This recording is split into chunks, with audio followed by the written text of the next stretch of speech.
successful and a holding against at all times. Be careful. Government officials insist that this is an isolated incident of the Vatican but then, who knows, perhaps The world never sleeps.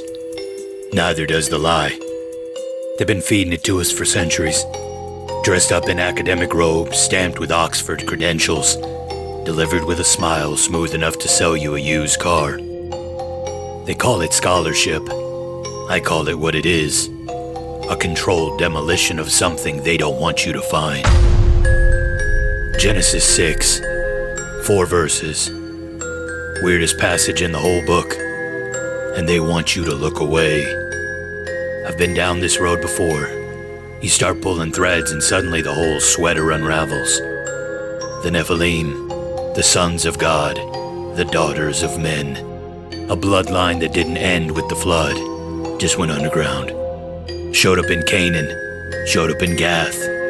Showed up in a giant with a spear like a weaver's beam standing in a valley screaming at a shepherd boy who had no business being there. But the shepherd boy knew something the giant didn't. He knew who wrote the story. Now there's a new breed of giant. They don't carry spears anymore. They carry microphones and publishing deals and 3-hour podcast slots on platforms with millions of subscribers.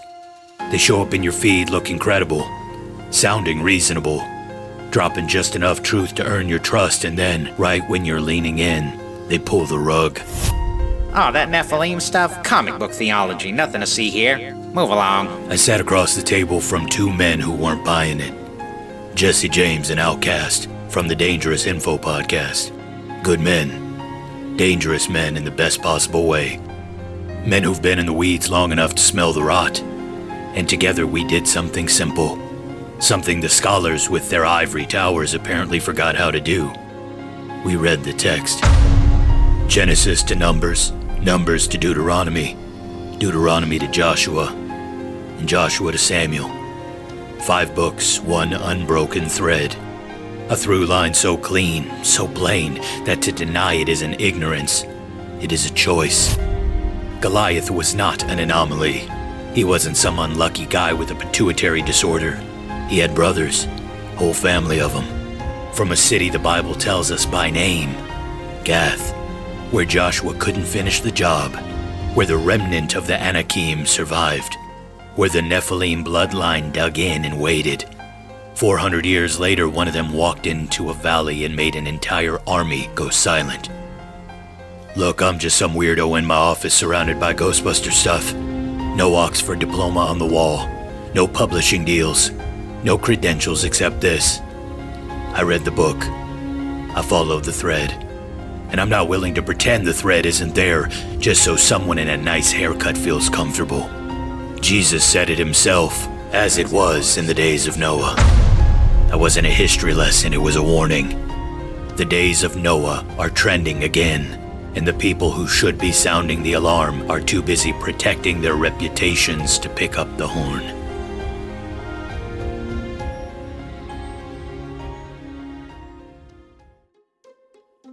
Ladies and gentlemen, welcome back to the Dancing Toaster. This is Pastor Nelly, and this is the place where we wrestle with the intersection of faith and the unexplained. Today's episode, my friends, was not one I planned, but the best ones rarely are. A week ago, my dear brothers Jesse Jaymz and Outcast over at the Dangerous Info podcast told me to check out a clip, a few minutes from a 3-hour interview on the Shawn Ryan Show featuring a Bible scholar named Jeremiah Johnston, a highly credentialed man, a man who spent the better part of an afternoon defending the Shroud of Turin with genuine passion and intellectual firepower, but then he turned around and took a sledgehammer to Genesis 6. Honestly, it's a pattern I've come to recognize more and more. Someone comes along with a lot of genuine knowledge, a lot of real insight, and they earn your trust, rightfully so in a lot of ways. But then they go to certain territory, the supernatural worldview of Scripture, the Nephilim, the Book of Enoch, the very material that Peter and Jude were reading and quoting and building their own theology on, and sadly something shifts. Not necessarily with bad intent, I genuinely don't believe that in most cases. But the dismissal is real, and it lands hard for those of us who found our way back to the Bible through exactly that material. Because that's the thing for Jesse, for a lot of people I've talked to over the last year and a half specifically, it wasn't a felt need sermon that cracked them open. It was Genesis 6. It was guys like Dr. Michael Heiser, The Unseen Realm. It was the moment the supernatural worldview of Scripture started making sense of everything else, the ancient pantheons, the conquest of Canaan, why God commanded what he did, why Jesus said what he said about the days of Noah, as well as other things. It's not a distraction from the gospel. For a lot of people, it was their on-ramp. And Jesus was clear, as it was in the days of Noah, so will it be at the coming of the Son of Man. I've wrestled on and off with just what he meant by that, even on this show when he uttered those words. And the more I learn, the more I realize I think it's as dark as it seemed. So when the guys reached out and said they wanted me back on the show to work through some of this, I was happy to do it. I want to be upfront, I've said this before, I'm not a credentialed scholar. I'm a self-taught pastor who spends too much money on Ghostbusters collectibles and has a deep love for the Word of God and the people who are genuinely searching it. What I try to do is follow the text honestly and let it say what it says. And that's really what this conversation is. 3 guys, Jesse, Outcast, and I, sitting down and tracing the thread. Before I let you crash our conversation, I want to say thank you to Jesse and Outcast for letting me use this episode of their show to share with my listeners. I wanted to do a reaction of the Dr. Johnston material, but I think it's way more fun getting to do it with these 2 dear brothers. So fellas, thank you. They have a fun and heartfelt show, and they've had a lot of really cool guests on there, far more knowledgeable than I, but they let me be a part of the discussion, and I'm grateful for that, but even more grateful for their fellowship. I don't only want to thank them, I need to thank you. Thank you for joining me. You could be listening to 1,000 other things, but here you are. So thank you. Big thank you also to my toasties. They are the patrons over on Patreon, helping me to make all of this possible. Thank you to those who have checked out and picked up some of the new merch that dropped in March on the dancingtoasterstore.printful.me. But even if you're just listening, thank you for that. Lastly, for those that are like, now wait a minute, what happened to my Bell Witch Part 2? You're not going to make me wait another week, are you? Well, sadly, I'm going to be kind of a jerk, because I really wanted to share this interaction I had with my dear brothers last Tuesday, so you got to wait a little bit longer, but, I mean, here's the thing, when you see Part 1 of a movie, Part 2 doesn't come out for 2 years, you just got to wait 2 weeks, so you'll be alright. Don't worry though, Part 2 is still in the works. It really worked out that the guys are letting me share this with y'all, because this week something really big might be happening for the show. I can't give any details yet, but something significant is in the works, and it has required and will require a little more of my attention and time, but please pray nothing will hinder it this week. Without further ado, buckle up, enjoy the show. I love you.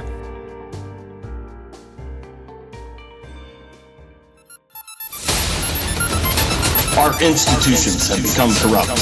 Unconstitutional agencies are infringing on your rights.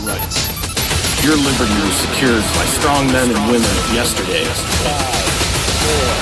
4, 3, 2, 1, 0. We live in the age of disinformation and corporate propaganda. You're an American, born with unalienable rights. Yet those rights are being trampled every day by unelected busybodies. Welcome to the Dangerous Info Podcast with Jesse Jaymz and Outcast. Dangerous. Stay blessed in the battle.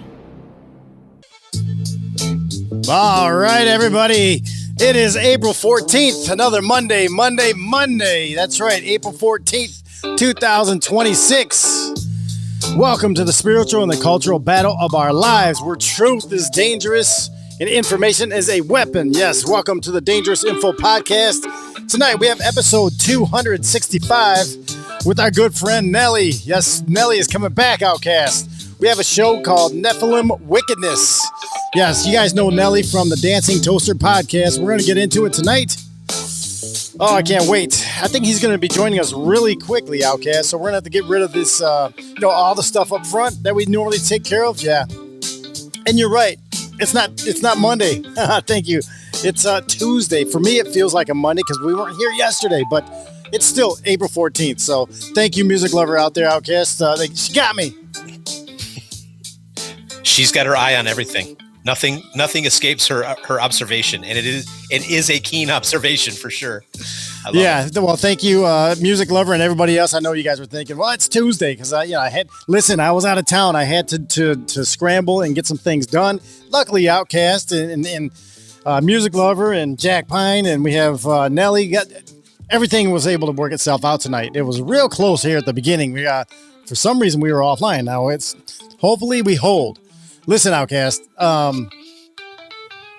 Let's get us over to this other screen. Well, before we switch screens, look at that. Look at that, you guys. For you viewers, everybody out there in the chats, I want to say welcome. Rumble, YouTube. What else we have? Oh, pill.net. And I think we're running over, for sure on Twitch, but it's either Facebook or either BitChute, one of the two. I don't know which one I clicked. But hey, we're live in 5 different spots tonight. And I want to see that everybody sees this. There's a toaster, Outcast, on our screen right now. All right? See that toaster? Couple pieces of slices of toast there. And go ahead. I gotta say, it's our happiest looking show logo that we've ever had. I love it. It is fantastic. Yeah. Now, this is all based on Nelly's show, the Dancing Toaster podcast, right? So I kind of tweaked some things. I worked with one of these AI things, and I fed it some lines that I talked about the other day, and it came up with this. So it's not quite as clean as what Nelly does for his, but hey, it's fun. It's a lot of color, and it is what it is. That's what we came up with tonight, and I think it's pretty good. It's not too bad, Outcast, is what I'm saying. So I think it's great. I love it. We're gonna go with it. Yeah, I like it. So we're going to go with it. And so everybody, welcome to the show tonight. Okay. But let's get over to our item of the week. Outcast, we had item of the week. We started that last week, and it worked good. Somebody bought it. This week, we have another item of the week, and it is that book right there by Dr. Michael Heiser, you guys. Our affiliate item of the week, The Unseen Realm, Recovering the Supernatural Worldview of the Bible by Michael Heiser. There's Outcast. I've got the book too, and Outcast you're holding up on the screen, and I'm going to read just a little bit about it. It says, unlock the ancient supernatural worldview that shaped the Bible. Talking snakes, giants, a heavenly council, imprisoned spirits. Your Bible is filled with strange things, but what do they mean and why do they matter? In this Unseen Realm by Michael Heiser, he unveils the supernatural worldview of the Bible, and he shows how understanding the Bible's ancient context reveals surprises hiding in plain sight today. And there's so much of that. Listen, it's a great book. We both have it, Outcast, and I want you guys to get it. The link is down below in all the, wherever you're watching or listening. I put the link right there at the beginning. You'll see the little star there. Click the link. It's our affiliate link that helps us, gives us a few pennies on the back end. Doesn't cost you any of that stuff. So that's our affiliate of the week link this week. Outcast, what say you on this book? I just finished it, and I'm going to actually go back and read the last 2 chapters again because I want to make sure I didn't rush through it. I actually took an arduous amount of time to get through it because I was cross-referencing the Bible as I was going through it, which was maybe not necessary and maybe slowed my roll a little bit, but I wanted to learn my Bible better while I went about it. But Michael Heiser, what a brilliant mind. And what he does that's unique is he understands the context or the thinking of the people of the time. They had a whole different worldview than we have. We have a very limited worldview that's been pounded into us through school. The biblical world had a different view of things, and he sheds light on it by examining the Hebrew, the Greek, the Aramaic, and also the cultures and the belief systems at the time, which would have been overly apparent to them, but is not to us. And he peels back the layers and constantly makes references from the Old Testament and how it foreshadows Jesus Christ and how it brings us into the family of Christ. And it is profound. I had these moments where I was just like, holy cow. I had to sit there at my kitchen table and I'm like, Lord, let me just fully absorb this. There's just tons of moments like that through the whole book. He is, God rest his soul. Michael Heiser did us a great service by just painstakingly putting this heavily researched book together, and he made it a digest. It's not. I'm not going to. Don't get me wrong. It is a challenging read at times, but it is digestible for the regular folk like us. A scholar wrote it for people like us, and it's a beautiful book. So I recommend it to anybody that wants to go the next level deeper into not just the Nephilim, but all kinds of things that we overlook in the Bible. It's really a cool book. Yeah, that's kind of all the stuff that brought me back to it too, because I never learned about all these supernatural things that are in there. And so when I learned about what Dr. Michael Heiser was talking about, it really got me interested and got me back into opening that book up and looking to find out more. And now I see the Bible totally different now. I have so much more interest in reading it than I did my whole life growing up as a kid. My first 15 years. It's crazy. For weirdos like us that like to approach the Bible from this angle, he is definitely one of the forerunners. He's a pioneer in that thinking, but he's not just somebody who's got ideas. He's got the research behind it. I mean, he is a true Bible scholar. So anyways, just that's my take on it. Awesome. Thank you for that feedback, Outcast. And that is our item of the week. You guys go check that out, please. And if you want to help the show, buy one, give one to somebody else. It's a really good book. And like I said, it's in all the descriptions that you're watching or listening. And it's going to be in the Discord later tonight. So if you're in the Discord and you want to be there in our Discord chat group, go on and check that out. Might as well just get to it, Outcast. I mean, let's get Nelly in here. That was awesome. Right, let's do it. So listen, you guys, let's switch over here, and I'm going to do a little intro to get him in, and let's get this thing fired up, you guys. So tonight, you guys, our friend Nelly from the Dancing Toaster podcast is back, and tonight we will be talking about all the things that we wrestle. Pastor Nelly is the creator and voice behind the Dancing Toaster and the Man Eating Toaster podcast. They both fearlessly explore those shadowy intersections of theology, conspiracy, and the paranormal. With a background in biblical studies and passion for exposing the overlooked and the unsettling, Nelly crafts immersive. You guys got to hear is what I'm saying. Go listen to it. The sound, awesome audio work that he does over there is what I'm saying, Outcast. Noir-inspired narratives that blend ancient texts, government secrets, folklore, and fringe science. So whether diving into the Nephilim, CIA mind control experiments, haunted relics, or cultural atrocities, his work challenges the official story and invites listeners to question what's real. You guys go check it out. He's got the Dancing Toaster on all his socials, his Spotify, his Apple iTunes. I've got it all listed down below. You guys go check it out. His Patreon is there too. Patreon.com/the Dancing Toaster. Go check out Pastor Nelly. Nelly, what is going on, brother? Good to see you. And sorry you had to wait so long to get you in there. I know you've been watching us since the beginning, but welcome back. No, thank you for having me back. No, it's totally fine. I got a new little setup. I got the camera. I got them. I'm trying to be official like you guys. So I'm a little out of my element, but it looks good. I'm happy to be back with you guys. I got my new drip. Dang, look at that. He's got swag, Outcast. He's got swag. But nice. So happy to be back with you guys. And man, you guys flatter me. I don't deserve any of that. Thank you so much for the kind things you said and in the intro and in the prayer, Outcast. Thank you so much. And I'm just happy to hang out with you guys and happy to be back. And man, I'm no expert in anything. I'm just a weird guy in his office who loves Jesus and loves people and trying to use what little I have and just give it back to the Lord. And so take some of those weird interests that I have and pump them through the podcast. And man, I'm just glad there are people listening on the other end, that I'm not just talking to myself here in my office. So yeah, you guys, I'm great. You guys really got to go listen, check out his show. It's sound design. I'll say it's kind of like our Mystery Pie, but on a higher level, because you put so much effort, and I know what that takes. Research. Man. Yeah, research, effort, all your different voices and all that stuff. I know what that takes and how hard that is. That's why I don't do it. That's why we do what we do here, because I don't have the time, the dedication like that you have in that time. It's crazy, but you guys go listen to his, the Dancing Toaster. It's a great podcast show. Outcast, what do you think? Pastor Nelly, I noticed you got some, Ecto One cars in your. Do you have the old toy from the 80s or the 90s that came out for the cartoon? Do you have that one? So I had that, past tense. Funny story about that is I had an original, but when we lived in Tennessee, my little brother, he was driving it off the balcony of our 2-story home, and so that's why I had one, past tense. So I've bought a re-release of the same one, but it's not an original. Well, yeah, I'm going to rephrase this. You now have one, because I'm going to mail you one.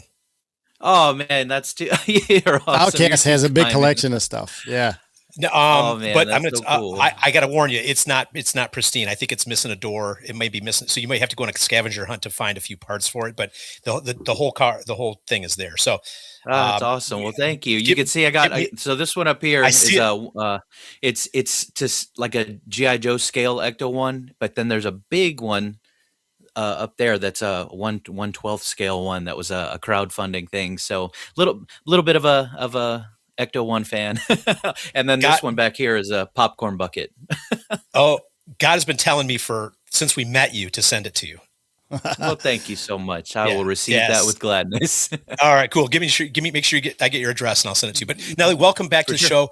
The things I say are not flattery; they're from the heart. I think about people like you in our friend circle who are actively on the show and contributing thoughts and ideas. And man, my heart just swells up. And I was listening to a podcast today with a guy that had a near-death experience, and he was talking about the family of Christ and what it felt like. And man, I was just thinking about all my brothers and sisters in Christ. And then you agreed to come on the show. We know that you're busy. We know that you have your own agenda. You have your own show editing to do, but yet you agreed to come on when we asked you to.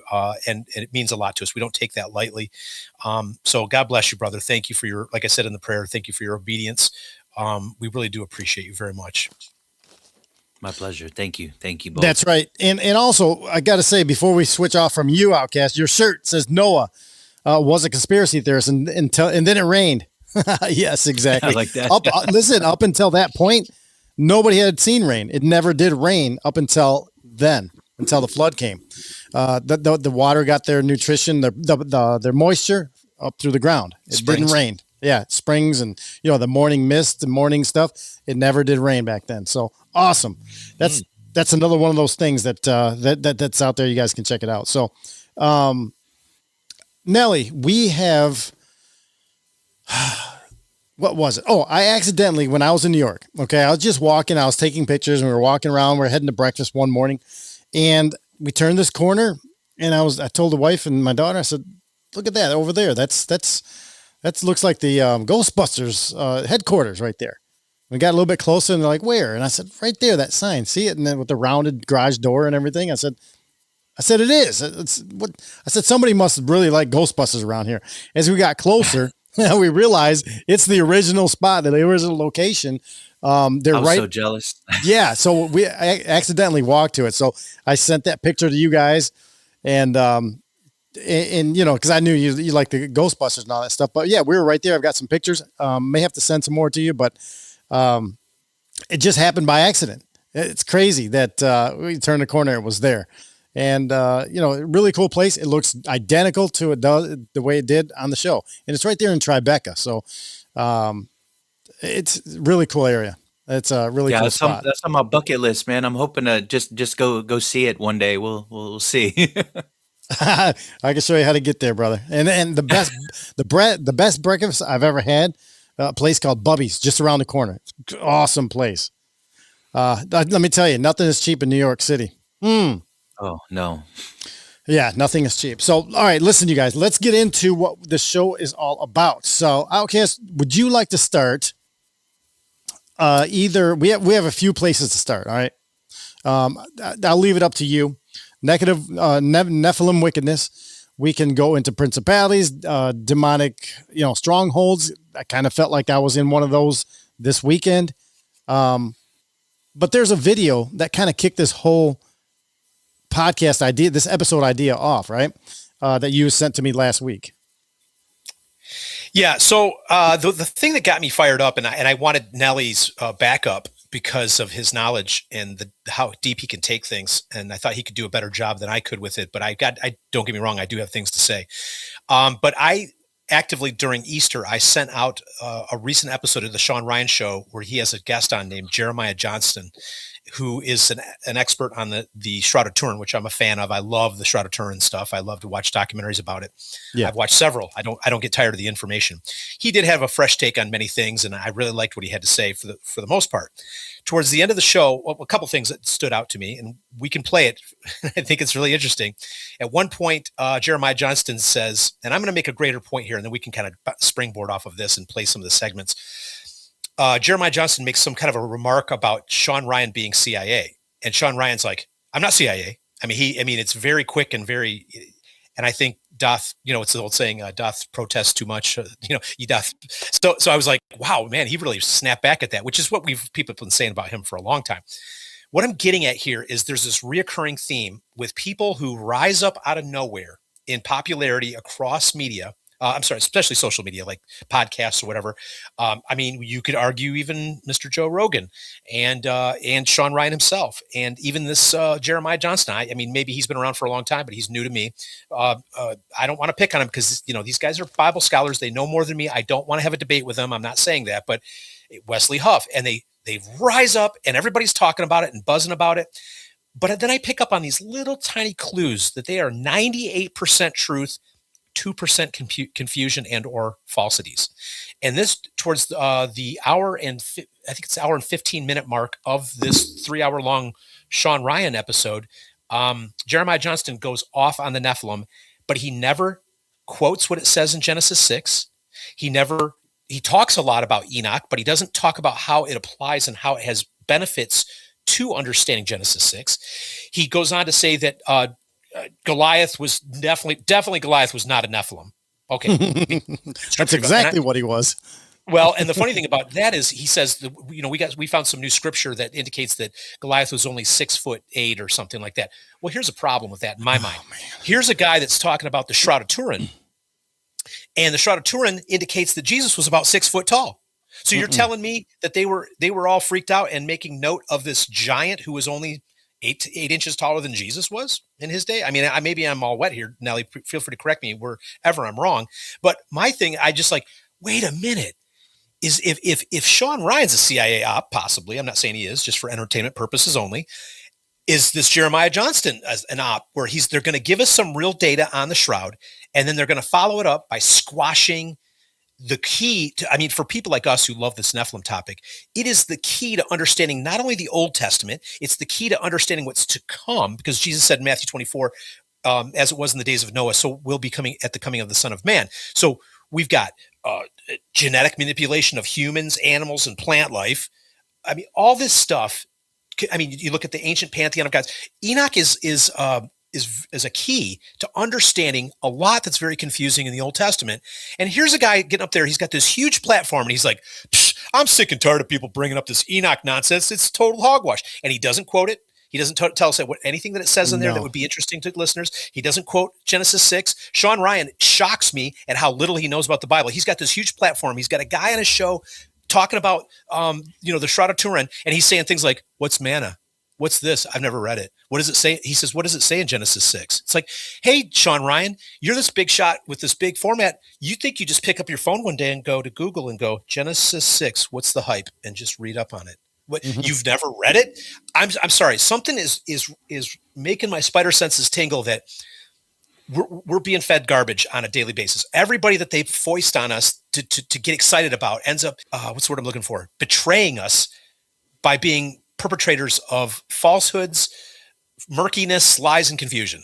I don't know. You guys correct me if you want. That's my lead into this segment. What do you guys think of that? Did I ruin anything? Nelly, go ahead. Yeah, I'd like to chime in. So a few things. First thing I want to highlight is no believer on this side of heaven is going to have perfect theology. And when we're not even all as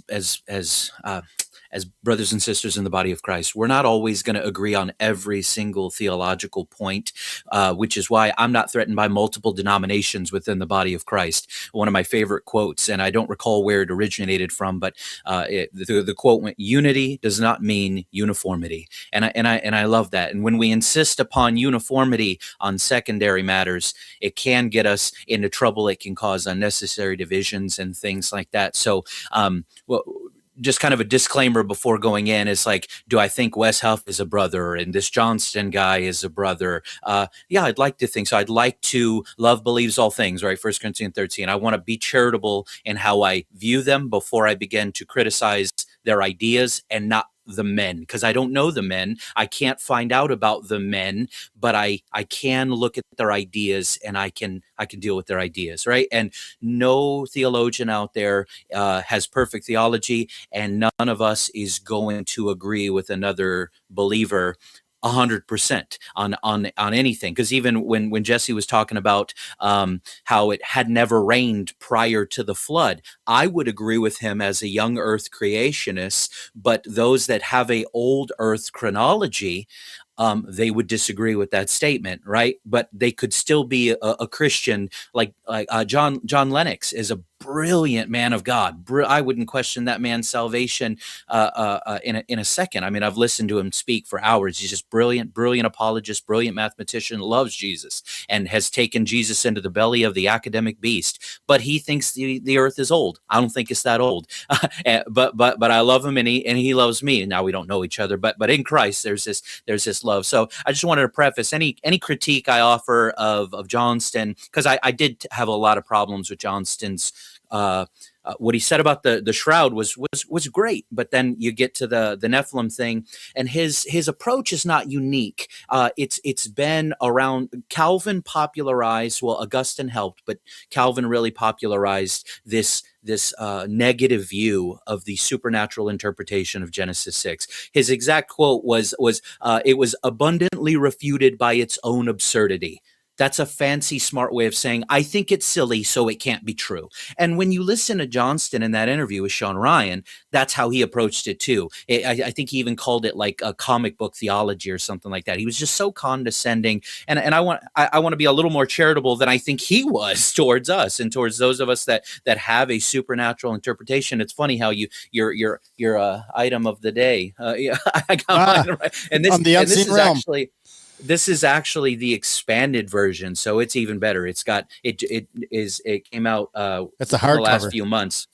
Yeah, hardcover, but then it also has a lot of additional notes that weren't in the original. And for those that might be a little intimidated by the unseen realm, there is a book called Supernatural by Dr. Heiser as well. And it's the same content, but it is even more entry level for those that might be a little intimidated. But so I wanted to, if I may, start to attack some of the things that that Johnston says when he begins to just say, oh, that silly Nephilim business, that Genesis 6 stuff that everyone is obsessed with. Unless you guys want to chime in with something before, because I've been listening to it and I had put some of my thoughts out so I wouldn't forget any of them. But you guys want to chime in before I get to any of those points? Well, I just want to say thank you for reeling me in, because I was letting my emotions kind of get the best of me, and I hope I didn't have a too dark of a tone, but I felt so gaslit by what he was saying. It kind of put me in a defensive mode. So thank you for your calming tone that is more Christ-like than what I had. So I appreciate that. Yeah. Thank you. It's good. Only because I've been crushed so much. You're fine. So you guys both have researched more of it than I have.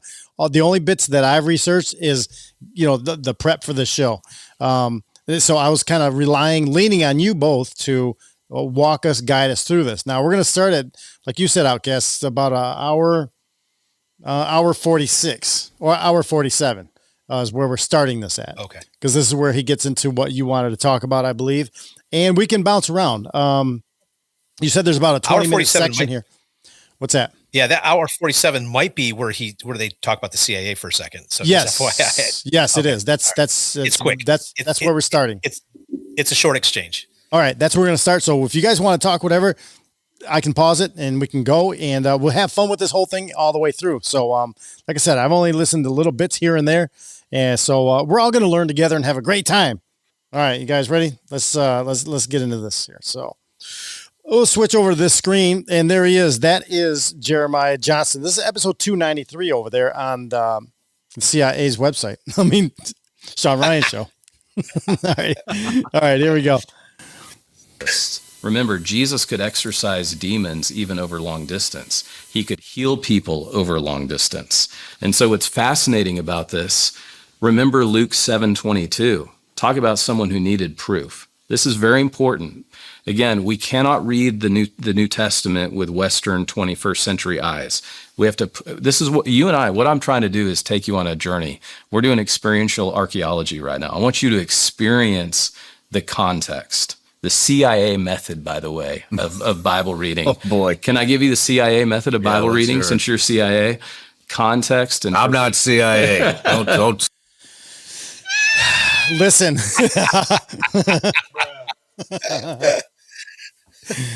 We talked about him being CIA a long time ago. Look at his past. I mean, it's not hidden. I don't know what he's trying to say. Maybe he's not current CIA, but he's got connections in there. I've heard it said, once you are, you always are. So I don't know if it's. I was just about to say the same thing. Yes. Once a spook, always a spook, right? Yeah. And I just want to know how he jumped on so quick. How did his show jump off so fast? Just out of nowhere. Out of nowhere. Yep. Come on now. All right, let's keep going because this is not a CIA thing. Start spreading that around. I'm kidding with you. So CIA Jesse, method of Bible study. This is so helpful. This is how you always read the Bible. Context, interpretation, application. What's the context? Get me in the world of Jesus. Then I'll know the interpretation, so then I can apply it to my life. That's what you should ask yourself every time you read the Bible. So we're doing context right now. Luke 7:22. Josephus tells us that John the Baptist is being held in prison at Machaerus. The Bible doesn't tell us that. Josephus, the first century historian, does. Remember, John the Baptist was the forerunner who literally baptized Jesus and said, that's the Lamb. Just a note here, a mention on this angle of Jeremiah in the background. What do you guys see? A lot of booze. Spirits. Oh, boom. I wasn't. You got that. Yeah, and Shawn Ryan is, I mean, he's a guy that comes in and out of I don't want to say comes in and out of the faith. I don't listen to him enough to know, but I see him through reels and through clips. So I've heard him say some really, really great things, and then I've heard him say some really ignorant things, or I've heard him say some really profound things, and then I'll turn around and say some really profane things. So, yeah, I don't know much about him, but it's funny, the whole, getting spooked by the CIA thing. But it is interesting how this guy who you knew nothing about him one minute, and then the next he's got one of the biggest podcasts in the country. Not that you're not an interesting guy, but the show is not really that compelling. It's like, how do you suddenly have access to all these really important people? It does give it's giving industry plant kind of thing. And it's funny that Johnston is talking about, his CIA method.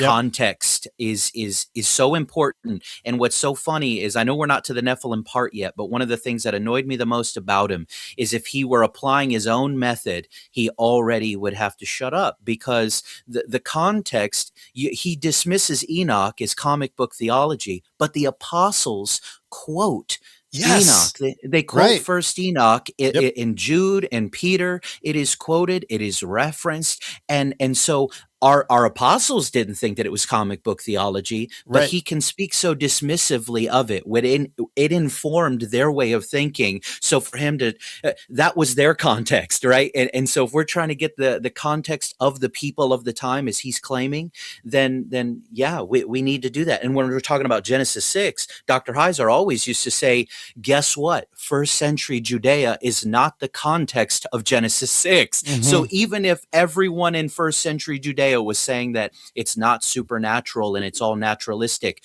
well, but is that how Moses understood it when he was writing it? Is that how the ancient world thought about it for thousands of years before?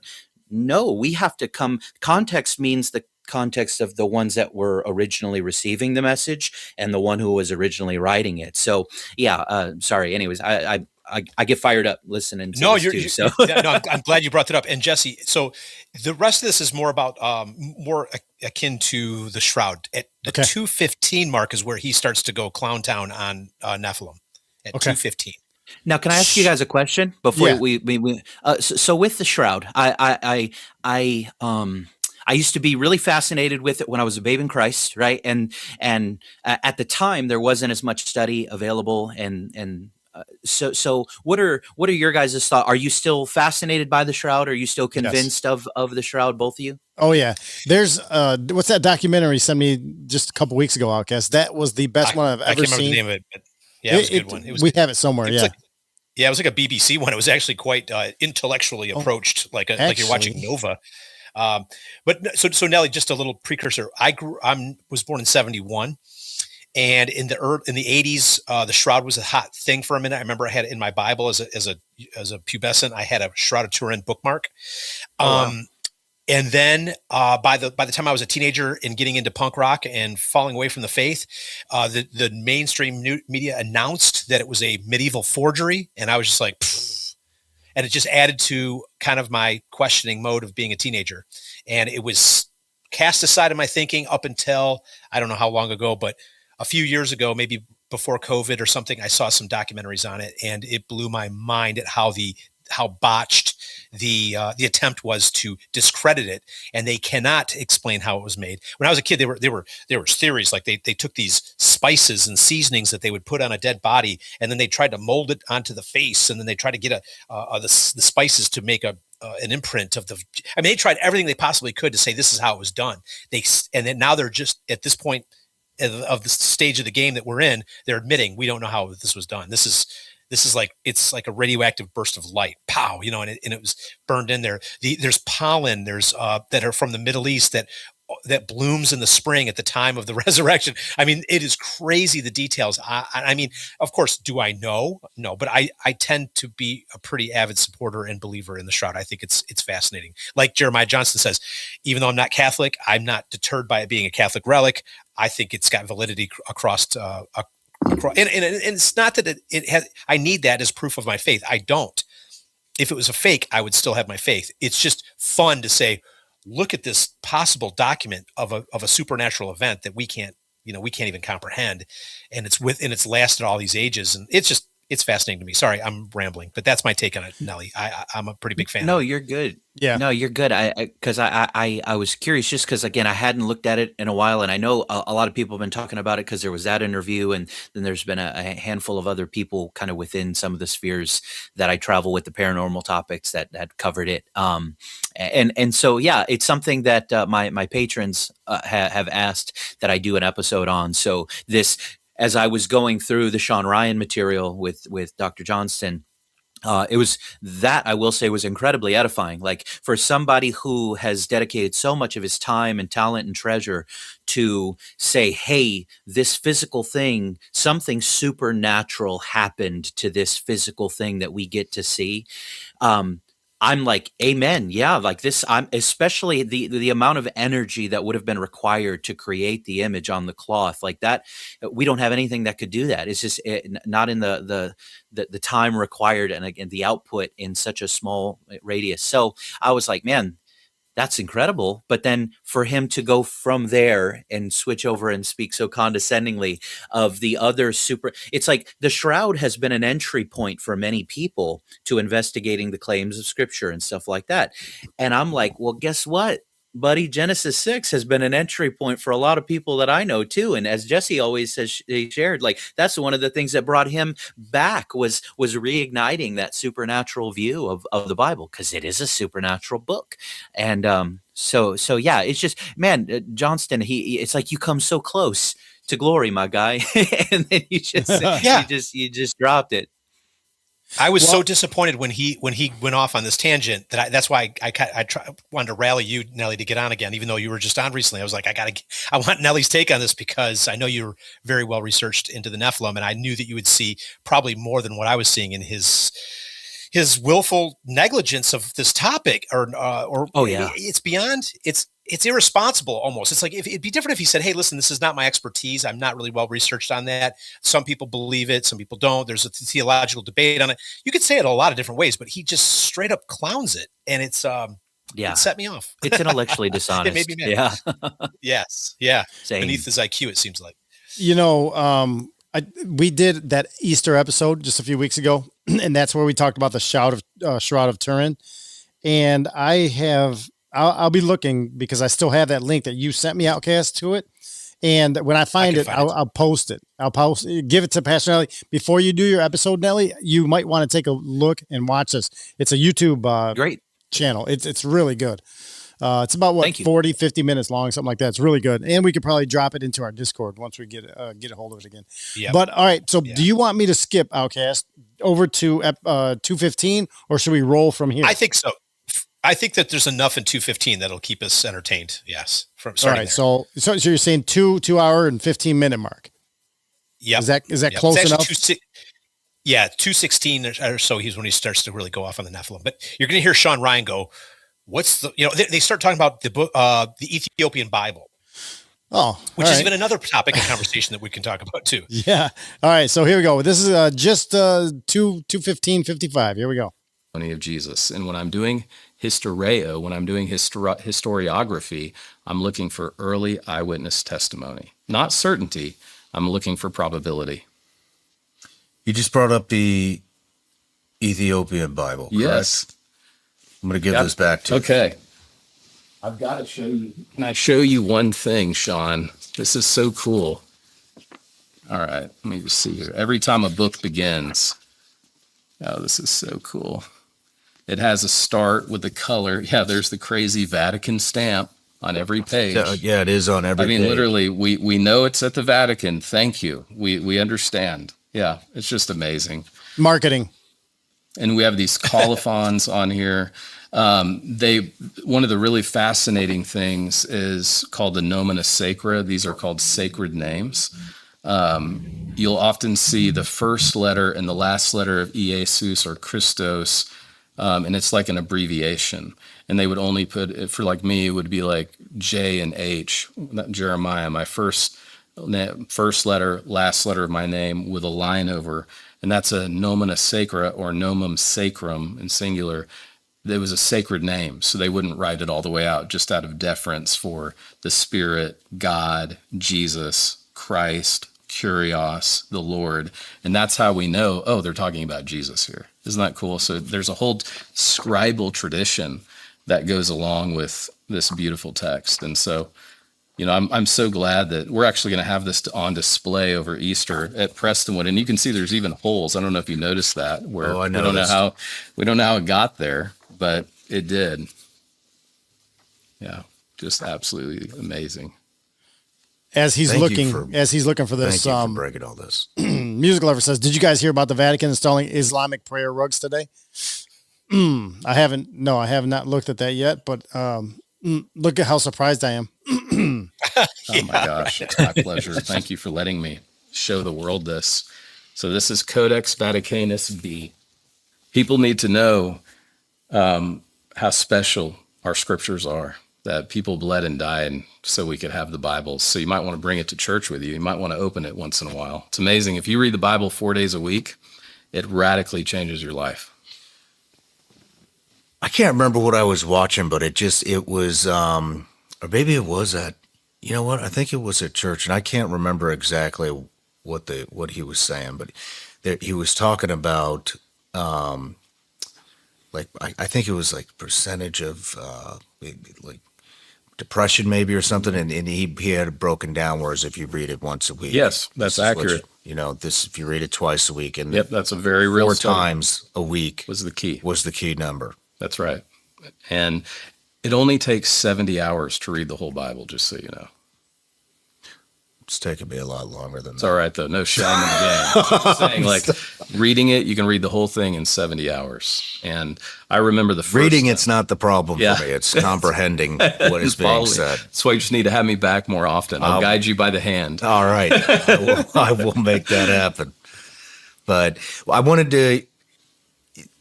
Don't let him guide you through Genesis 6. The Ethiopian Bible. I've heard about it. Yeah. It sounds like there's maybe some conspiracies around it or something. What is it? What makes that so special? Why is there so much interest in that? I don't know why, to be honest with you, but I can share some speculative ideas. Those of us that study scripture tradition, know that there are unique and interesting expressions of Christianity all over the world. The Ethiopic and Coptic Christians, which are so similar, and even Syriac Christians, have unique traditions to their Old Testament canon. When we talk about the Bible, we're talking about a library, Shawn, and we're talking about a very carefully chosen library, but we're also talking about even a canon within a canon. Let me give you a couple of examples. And if you go to Bethlehem, to the Church of the Nativity, many people miss this. And if you go downstairs, there's a little grotto. And that is where Jerome, in the late 4th century, translates what becomes the Bible of 1,000 years. It's called the Latin Vulgate. Who knows, like the manuscripts he would have had in the 300s to work from. But the lingua franca became Latin. It was Romanized. And he is going back and forth with the Pope because there are these books called the Apocrypha that the Pope really wants included. And they were important windows. I want to be very clear into 300 years, 2nd century BC to 100 AD, what we call the intertestamental period, right up to the age of the New Testament. They were interesting windows into that time period, but they're not historical by any means. I want to make that very clear. There was a very interesting Jewish mystical tradition, and that's where we get Jubilees and Tobit and Enoch, the Book of Enoch. And so Jerome is going back and forth with the Pope, and finally they compromise, and he includes the Apocrypha as an appendix in the Latin completed Bible. A lot of people, you might not be aware, the original King James Version that we all love from 1611 actually includes the books of the Apocrypha. It's 11 to 13, depending on how you count them. So it's a library. So that's context, okay? So the Ethiopian tradition is interesting because they include First Enoch, which is 108 chapters, the first 37 of which are called the Book of Watchers. And it gets really into some very speculative ideas about the Nephilim, which is this interesting race mentioned in Genesis 6, which, by the way, those first few verses, and you can quote me on this, in Genesis 6, is the weirdest part of the Bible. We do not have that much information. Of course, in Hebrew, if you know your Hebrew, nephal is the verb that means fallen. So that's where we get this idea of maybe Can you they're stop there, demons, Jesse? maybe they're just angelic beings. Stop, please. Yep. It'd be easier to address some of the things that he says little by little, so it's a little less overwhelming for those that are joining us. So this is one of the first areas where this argument begins to fall apart. One of my favorite books on this was written by Dr. Tim Chaffee. It's called Fallen, and he did his doctoral work on this exact thing, on the Nephilim, on Genesis 6, just those 4 or 5 verses that are some of the most contested, and even that specific Hebrew verb. He says, well, everyone knows that Nephal just means, those who fall, right? And that's thanks to Calvin that we come to that conclusion. But even though Calvin popularized it, he was well-meaning, and everyone that has quoted that sense, even some who believe in the supernatural interpretation, will say, "Oh, well, yeah, Nephal means fallen angels, duh, right?" And it's like, well, no, actually, let's talk about the verb Nephal. And I have some of the notes from when I initially did this in my very first 2 episodes of the show, about a year and a half ago. In Hebrew, when you turn a verb into a participle, there are predictable patterns. And if you wanted to take Nephal, and again, Dr. Chaffee goes into this, and he's way better at explaining it than I am, but this is my understanding. If you wanted to take the verb Nephal and make it an active participle, those who fall, you would get Nophalim, not Nephilim. You would get Nophalim. Okay, the vowels are different, and Nophalim actually appears in the Bible in Ezekiel 32, referring to slain warriors that go down to Sheol. Now, if you wanted a passive participle, those who have fallen, you would get Nephilim, a word that doesn't appear in the Bible at all. And neither of those attempts produces the word that we have, Nephilim. The derivation doesn't work grammatically, and he goes into far greater detail on why it doesn't work. And he even quotes renowned Hebrew scholar, Dr. Michael Heiser. That was his bread and butter, right? So what does the word actually mean? Nephilim doesn't mean fallen ones. It means giants. Nephilim means giants. The singular noun is Naphil, meaning giant. And you can see that in the sister Semitic language, Aramaic. Naphila means giant as well. And when Johnston's own, go learn Greek, bro, his advice kind of comes back at him, because when the Hebrew Bible was being translated into Greek, which we call the Septuagint, which, by the way, is older than Jerome's Latin Vulgate by about 700 years. Those scholars who were fluent in both Hebrew and in Greek, whenever they got to the word Nephilim, And it shows up twice. When they got to Nephilim in Genesis 6, they translated it gigantes. And then when they got to that same word in Numbers 13, it was translated gigantos.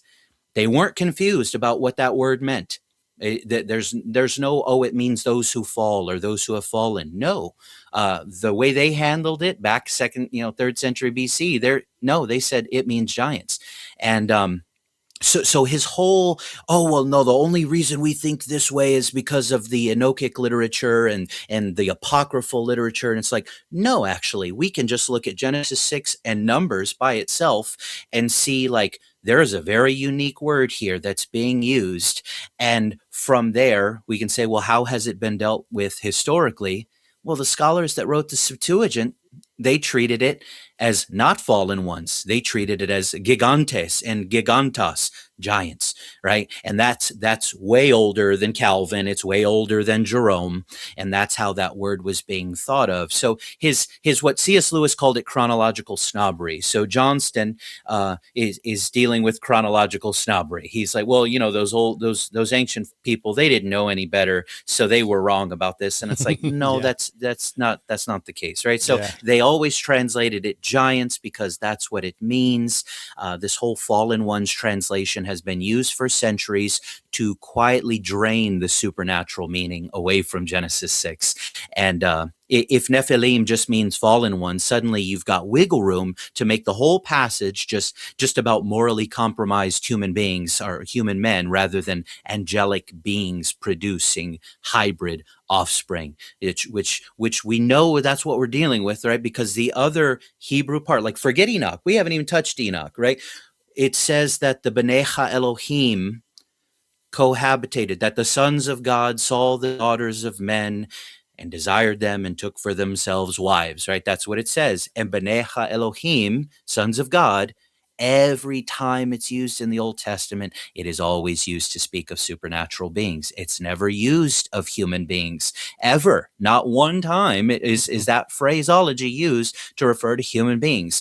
And Job is when it's most revealing, right? Because it says that, that Yahweh, when he's gathering the divine council, he's gathering together the what? The B'nai Elohim, the sons of God. Well, that's happening up there. That's not down here. So nowhere is it clearer that sons of God are supernatural entities that cohabitated with human women. And they say, well, that's too weird to be true. That's too weird. And it's like, well, actually, why does every culture then have this story? Why does every culture tell this story? The terminology may change from culture to culture, from continent to continent, language to language, but it's interesting how every one of them has, Nephilim or demigods of some kind, where the supernatural and human cohabitated, and these insane offspring come as a result of this union. And again, this is a tale as old as time, and all of these cultures on every continent have this myth. And I think the Bible gives us what Lewis would call the true myth. Not that I'm saying it's fictional, but like the true story that explains, like, hey, this is what really happened. It did happen. Here is how. And even the language used, the Hebrew asher, it says that, whenever it says when the sons of God laid with the daughters of men, this was the outcome, right? The Nephilim. But that word asher in Hebrew can mean whenever is what Dr. Chafee suggests in his work is what it's most likely meaning. So whenever the sons of God laid with the daughters of men, this was what happened. What does that imply? Well, it implies that it happened again, which is how we know that Goliath was in fact the result of another incursion of some kind.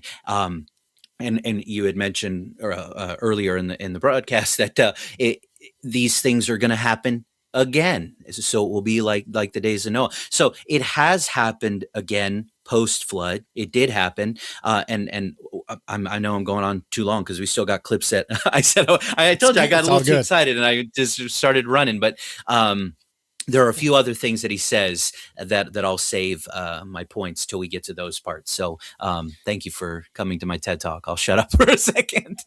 Dude, no, this is exactly why we wanted you on. I don't think I could have ever repeated any of that even close to what you explained about the vernacular and the because he threw me off. He was saying the Nephilim means the fallen, and I'm like, wait a minute, I know that it means giant, and you gave us the backdrop to give understand how that it means giant. It's astounding to me that I don't know.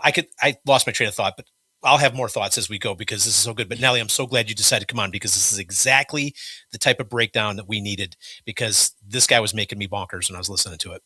And just to throw more stuff that Nelly is going to know about onto this. Remember, there's so much more scripture talking about that we were felt like grasshoppers. Knee high. That's the Anakim. Yep. Numbers 13. Numbers 13. Yep. And then the other one talking about they were X amount of cubits high, which the cubits, you guys from back then, it goes from here to here, or L's. L's would be the lengths of your arm. So there's so many passages in the Bible that talk about these things being big. Okay. And I'm glad you're nailing this stuff here. Amber Dawn, she says, Pastor Nelly is so humble and comes with so much knowledge. I love his stories on his channel. God bless. All right, let's. Bless you too. Yeah, thank you. Corinne Zimmerman, she's having a hard time, Outcast and Nelly, with Catholic Church doing all these things. As I am, she's Catholic, but without a church currently. But any advice for her? Somebody in her position? Oof, that's tough. I mean, with the Catholic Church has been flirting with ecumenism for decades now, and kind of a merging of all of the faiths, and it is really scary. I mean, I would, if I were a Catholic, I would certainly be very alarmed. And it usually is the popes that are the ones initiating these ecumenical movements, this desire to want to all hold hands and sing Kumbaya as though we all worship the same God, and we most certainly do not. I've been very vocal in the past that Muslims, of course, don't worship the same God as Christians, and one of the things that I've realized as I've studied the Talmud in the last few months is after their rejection of Christ in the first century, the Jews have not worshipped the same God as us in a long time either. Trying to hold hands and sing Kumbaya, it's not going to happen. It's not going to happen, and trying to make it happen only leads to trouble, to difficulty. If it were me, I would. Sometimes what I have in the Catholics that listen to my show and that I connect with, they have. I admire them because they kind of have a healthy relationship with the Catholic Church. They're able to separate the things. They're like, well, I love my denomination, I love my church, but I recognize that the Pope is wrong on X, Y, and Z. Because it used to be any Catholic saying the Pope was wrong. Well, that was heresy, right? That was sacrilege. Right. And there are a growing number of Catholics that are saying, I don't agree with him on this and this and this point. That does open up some doors to some difficulties, right? Because if you are having a growing number of issues with your denomination, then you kind of need to deal with that. That could lead to some harder questions needing to be asked and perhaps answered. But many would say don't throw the baby out with the bathwater. And I know many people that I love and admire that I've connected with through the show that say, man, I love the Catholic Church, but I hate the direction it's going in. I could easily say the same thing after Chuck Smith died. He was the founder of Calvary Chapel. After he died, a bunch of bad stuff started happening within the movement. And it's like, yeah, I love my denomination. I hate what it's become since Chuck Smith went to go be with Jesus. But here we are. So that's my thought on it is try to find a church, that is going to continue to stay true to the Word of God, and that's the most important thing, no matter what your denomination is. Yeah. Okay. I'd like to add, and Nelly, correct me anywhere you see a spot to be corrected, but it has been argued that we are in the Laodicean church age, which is, if you look at Revelation, the Laodicean church was lukewarm, and it would be spit out by God, or by Jesus would spit it out, because you want a cold drink on a hot day and a hot drink on a cold day. And to me, it has become painfully obvious that a vast majority of churches have fallen into the Laodicean mindset, because it's about butts in the seats and money in the plate. I don't want to just deride it down to the level of being just about money, but at the end of the day, it kind of is about money, because they got a big facility to run. They got a staff. They've got all kinds of things going on, and it takes the focus off of the main thing, which is the main thing is relationship. So what we're also seeing here too, and correct me if I'm wrong, Nelly, but in what's his name, Nimrod, who built the Tower of Babel, Nimrod wanted a one world religion, one world currency, one world government, one world leader. And ironically, it's exactly what the World Economic Forum wants in their UN Agenda 2030 plan. And ironically, it's what the Catholic Church is falling into with this action. It is, if you look very clearly, we are in the end of age, and we are seeing the signs of that Laodicean church. It is trying to be everything to everyone. That's why the Nephilim and other controversial topics are not being brought up by your pastor. No offense, your pastor may be a great guy with a great heart. I'm not dissing him, but it's too controversial. You don't want to scare anybody away with your wacky stuff, so they avoid real doctrine that really connects the dots for people and makes them feel as though they are for me anyways. I'm looking at this going, holy cow. Now I understand where the Greek gods come from and the Egyptian gods come from and the pantheon of gods of all the other religions, the Vikings. Yep. It's like it all started coming into focus, and I was like, oh, the Bible isn't baloney. It isn't just a bunch of old stories. This has context into everything else. Yep. But these pastors don't want to get into the weird stuff, so they go lukewarm. And I think that this action by the Catholic Church is a lukewarm step. It's one thing you can do to be all things to all people instead of standing in the firm truth of God. And we can't be surprised as we see this unfold, as John the Revelator predicted it would be. And ironically, the World Economic Forum and everybody else is pushing towards these same Nimrod goals. It's on repeat. And so what I'm going to say here too, and I don't want to diss on the Catholic Church, because I have friends who are Catholics and they're devout, and I'm not in the mood to do that right now. I've made some people mad in the past. What I do want to say is this though. I really want to ask, you really need to ask yourself, you can still continue to practice Catholicism. You can still go to your mega church, but really in your home time, work on your relationship. That's the key. Religions have a tendency to make you feel like it's performative. If the pastor asks you to produce the play, you have to do it. It's not like you're being called by God to go on the streets and do boots on the ground ministry, like Sister Verita, our friend who helps homeless women off the streets with their children. This is a play. You notice. I'm sorry, I'm all over the place, but you guys get my point. Yeah. Focus on the relationship, and then what happens on the other end is that these churches have a tendency to lead you towards religiosity and lukewarmness. And just make sure that your passion is on fire here. Go there to gather with the body, but see it for what it is, and don't fall into all of its trappings. Well, this is just a very tangible thing that we can see the Catholic Church doing.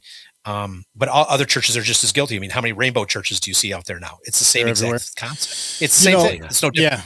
Yeah, for sure. You know what this podcast has done for me, Outcast, and having guests on like you, Pastor Nelly, is that even though I'm Catholic too, but I've been waking up to something, and it's really hit me right here, like you were just talking about, Outcast. I know that there's only one way to get into heaven, and it's not through a pope; it's through Jesus. Amen. So that's a big consideration right there for anybody thinking about what the whole Catholicism is. My grandparents, big time heavy in the Catholicism. They're Catholics. So all right, let's get going. Do you guys anything more to add? We're going to keep going with the pastor over here. All right, here we go. Jeremiah Johnston. So Nephilim is the plural noun of Nephal in Hebrew. I don't know if that was ever explained to you from a word study. So that's where we get this idea of this sentient race that copulates with women to produce this hybrid race. We don't know anything about it besides the first 5 or 6 verses of Genesis. Perhaps, and again, we speculate. And so fast forward that's where to he's 300 BC. Right. Has he ever listened to even Gary Wayne? Gary Wayne would destroy this in 2 seconds. He would dismantle it like you just dismantled it, Nelly. Chuck Missler. I mean, he's a legend. Bible scholar. He's a legend too. I mean, come on. Yeah, he was a legend too. Yeah. Let's keep going. Okay, so what? I mean, are we 3,000 years later? Are we 6,000 years later? We're in 300 BC. We're in this unique milieu of Jewish mystical writing, and the Book of Enoch begins to speculate for 37 chapters about who this race was, who these See, giants go ahead and pause it there are. real quick. And Yep. This is where he does the bait and switch, right? Yes. This is where he does this subtle bait and switch because he wants to take the whole argument and throw it out the window, because he's going to say the only reason we think this way. Hi, my love. My wife just walked in the door. So the whole reason that they he says the whole reason they think this is because the Book of Enoch that was written, way afterwards, and that's where this idea came from. And it's like, no, actually, where the idea came to undo what the church or what the people of God had always believed is because of some 16th or 17th century French theologian, again, John Calvin, who, influenced heavily by Augustine, are going to throw out the supernatural worldview. And so again, the bait and switch is, see this idea about demigods and supernatural mixing with the natural. It's like, see that, we got that from Enoch and it came way later, like 300 years after. And it's like, no, we just dealt with the actual text of Genesis 6, and we saw that that's not at all the case, that the terminology is derived straight from the text. And Enoch, which and not that he said it came 300 years after, but he was saying that these are recent ideas. They're not recent ideas. They weren't recent. And I gotta stop interrupting so much. But go ahead. No, you're good. But that's the moment where he All right. switches it. Yeah, that's crazy that he's doing this stuff. I wonder if he knows he's doing it or if he's been told to do this. Well, no, it's all the intellectual types, though. It's all the ones that. I mean, when I didn't have the opportunity to go through seminary, I went to the School of Hard Knocks. A lot of the things that I've learned is self-taught. A lot of the things that I've learned is because I had to learn something and then unlearn it. Right? I got saved in a Baptist church, and then the pendulum swung, and I found myself in like a hyper Pentecostal-esque church, and the pendulum kind of swung back towards where I'd like to think I'm at now, somewhere in the middle, as a Calvary Chapel guy, as a Calvary Chapel pastor. Jesus said, "Those who worship me must worship me in spirit and in truth." It's not that I think Calvary Chapel's perfect or anything. It has its flaws practically and theologically, but it's where I feel the most at home with this idea of worshiping in spirit and in truth. But these intellectual types, and that's one of the reasons I loved Heiser so much, is because it felt like we finally had a guy in those ivory towers fighting for us to say, like, no, this is the view that makes the most sense of the most passages. It's because once you throw out the supernatural and you only want to interpret it this one way, you've now alienated all these other strange parts of the Bible that now make no sense whatsoever. When you get into the New Testament, especially when you get into Jude, when you get into the writings of the Apostle Peter, he is alluding to the Book of Enoch. They're using Enochian language and imagery. So it's like, this was not some obscure thing that was brought about by Jewish mystics. That's just not the case. It was a theological commentary that was wrapped in narrative is kind of the best way to look at it. It was commentary. It let us know these were how ancient theologians were thinking about Genesis 6. And it's like, well, were they off? I don't know. Jude and Peter didn't seem to think that they were that far off, and yep. So is it nefarious? I mean, from a kingdom of darkness perspective, Satan loves confusion, right? He doesn't care what you believe as long as you're further from Jesus by the end of it, right? That's really what he's concerned with.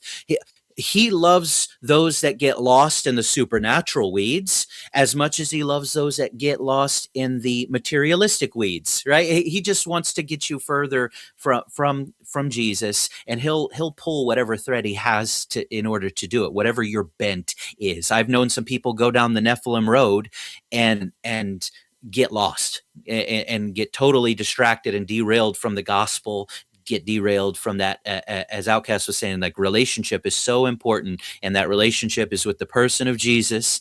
And you can get pulled away by some of these things if not approached properly with balance. And Heiser, man, he just did that so well, and in my opinion. And so many of the intellectual types like Johnston here, he's not even handling the material fairly. I mean, but a lot of Heiser's skeptics, after Heiser died, all these jokers came out of the woodworks to attack all of his work and make all these big YouTube videos saying how, some of them were going as far as calling him a heretic. And it's like, you would have never said that while he was alive, but now that he can't defend himself, you feel comfortable because he was an intellectual giant and you couldn't have had a conversation with him. Heck, I couldn't have probably, but especially like there were people that I loved and respected who he even had on some of his programs, people like Doreen Virtue, who love her to death. I mean, she had a past in the occult and then she gets radically saved, but now she's in the materialistic camp. She's a Christian. She loves Jesus,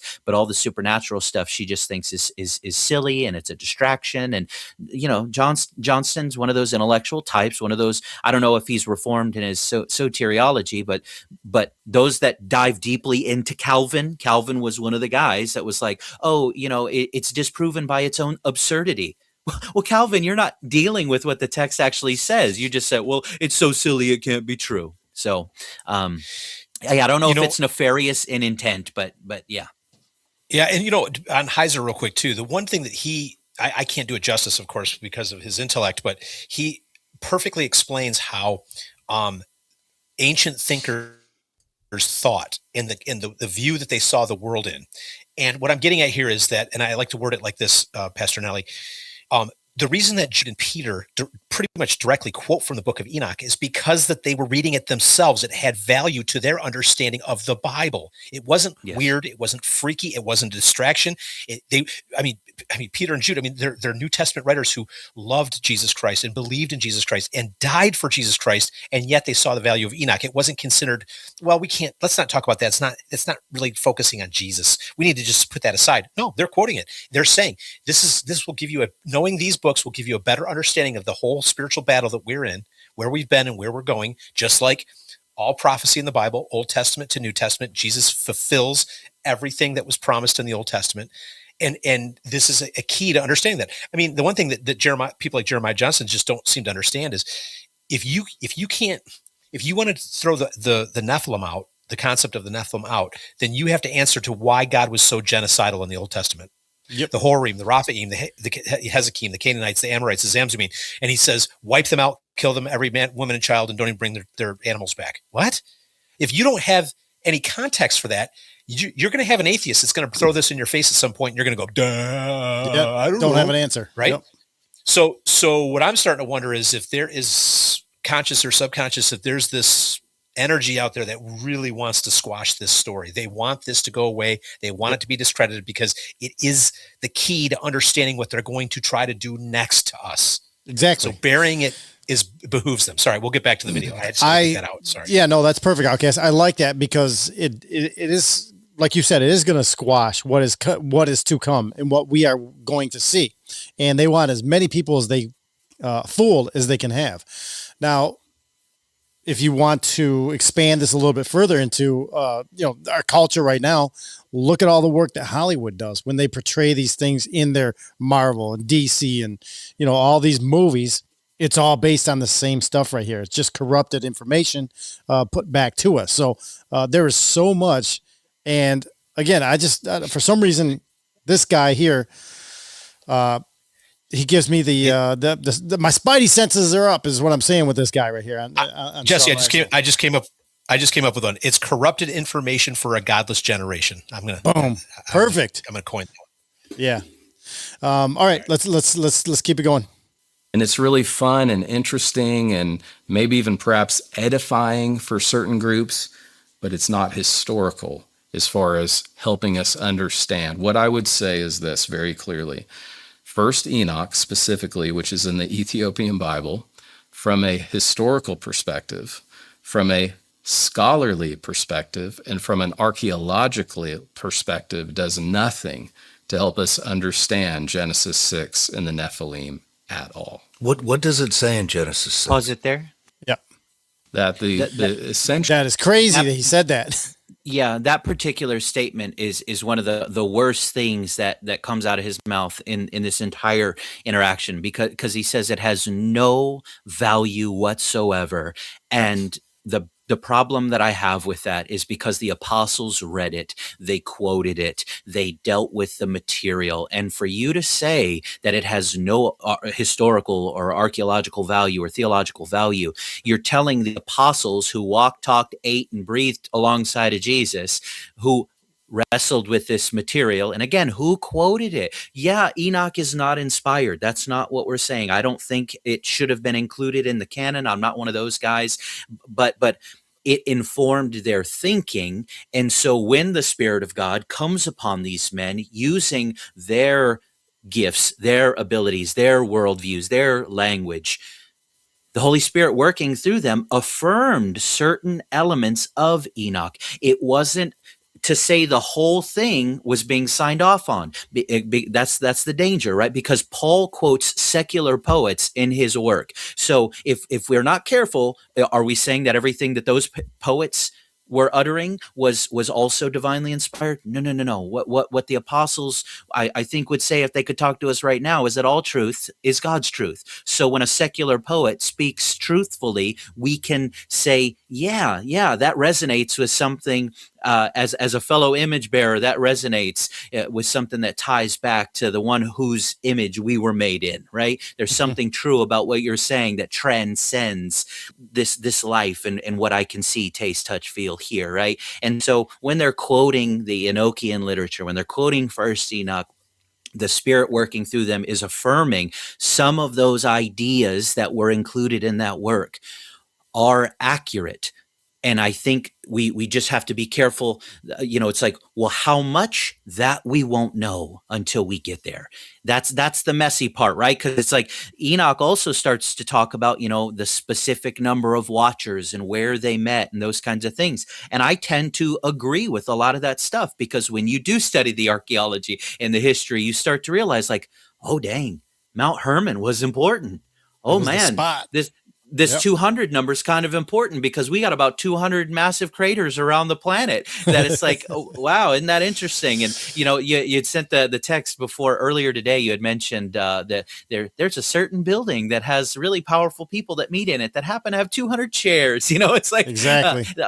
We know these numbers matter a lot to the folks that get lost in this stuff. So those that reject this supernatural view, I'm doing this series on magic and, witches and things like that, not glorifying it, but rather exposing it, because I'll talk about the occult, and then I'll show you a way that secular society has adopted the occult and just use different words so you don't think that you're dealing with the supernatural anymore. Mm-hmm. They've deceived, but then I did something on Paula White.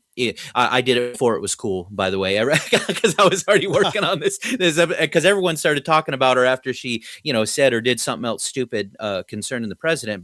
But in any case, I was saying some of the things that she does in her ministry are more akin to occult practices than anything found in church history or in the Old Testament. And so, yeah, sorry, I'm all over the place too, because I do get fired up listening to this guy being so dismissive of. And so when he said there's no value in it whatsoever, I just had I do a weekly Q&A with my church on Wednesdays, and man, I've covered all this stuff with them, and they love it because they feel like you guys, because nobody else would ever talk to them about these things. And when I get to see their eyes light up, when I can connect all these dots, Dr. Heiser used to say he wasn't a smart guy. He says, I'm just a dot connector. I recognize these patterns and I lay them out for you from history, from linguistics, and so I love seeing that little light go on when they can say, oh, now this makes sense, now that makes sense, now this makes sense, and so whether it's the Nephilim stuff or the divine council stuff that Heiser really got deep into,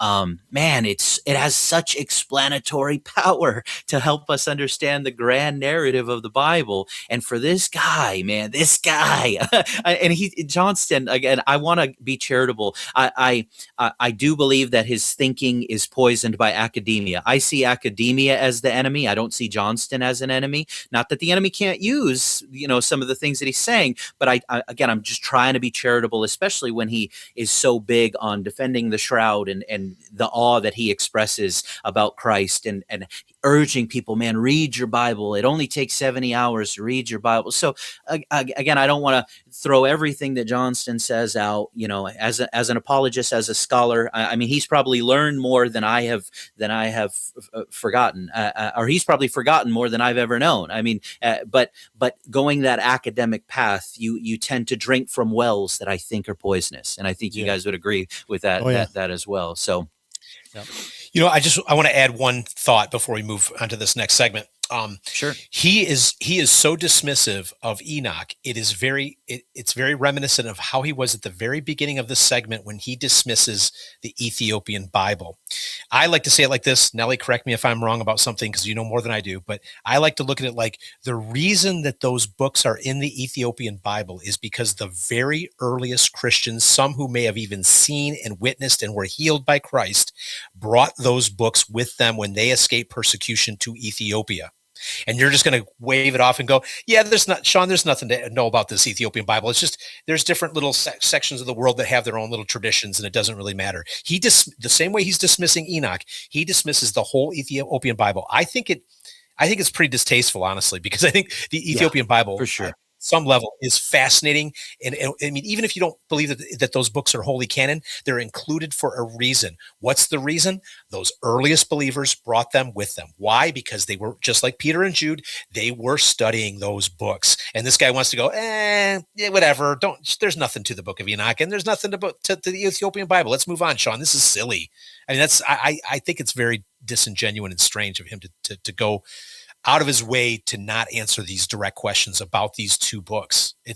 I agree. And no, I agree. And I wanted to chime in defense of certain things with Orthodoxy and with Catholicism. I, as a Protestant, used to be incredibly dismissive of the apocryphal literature.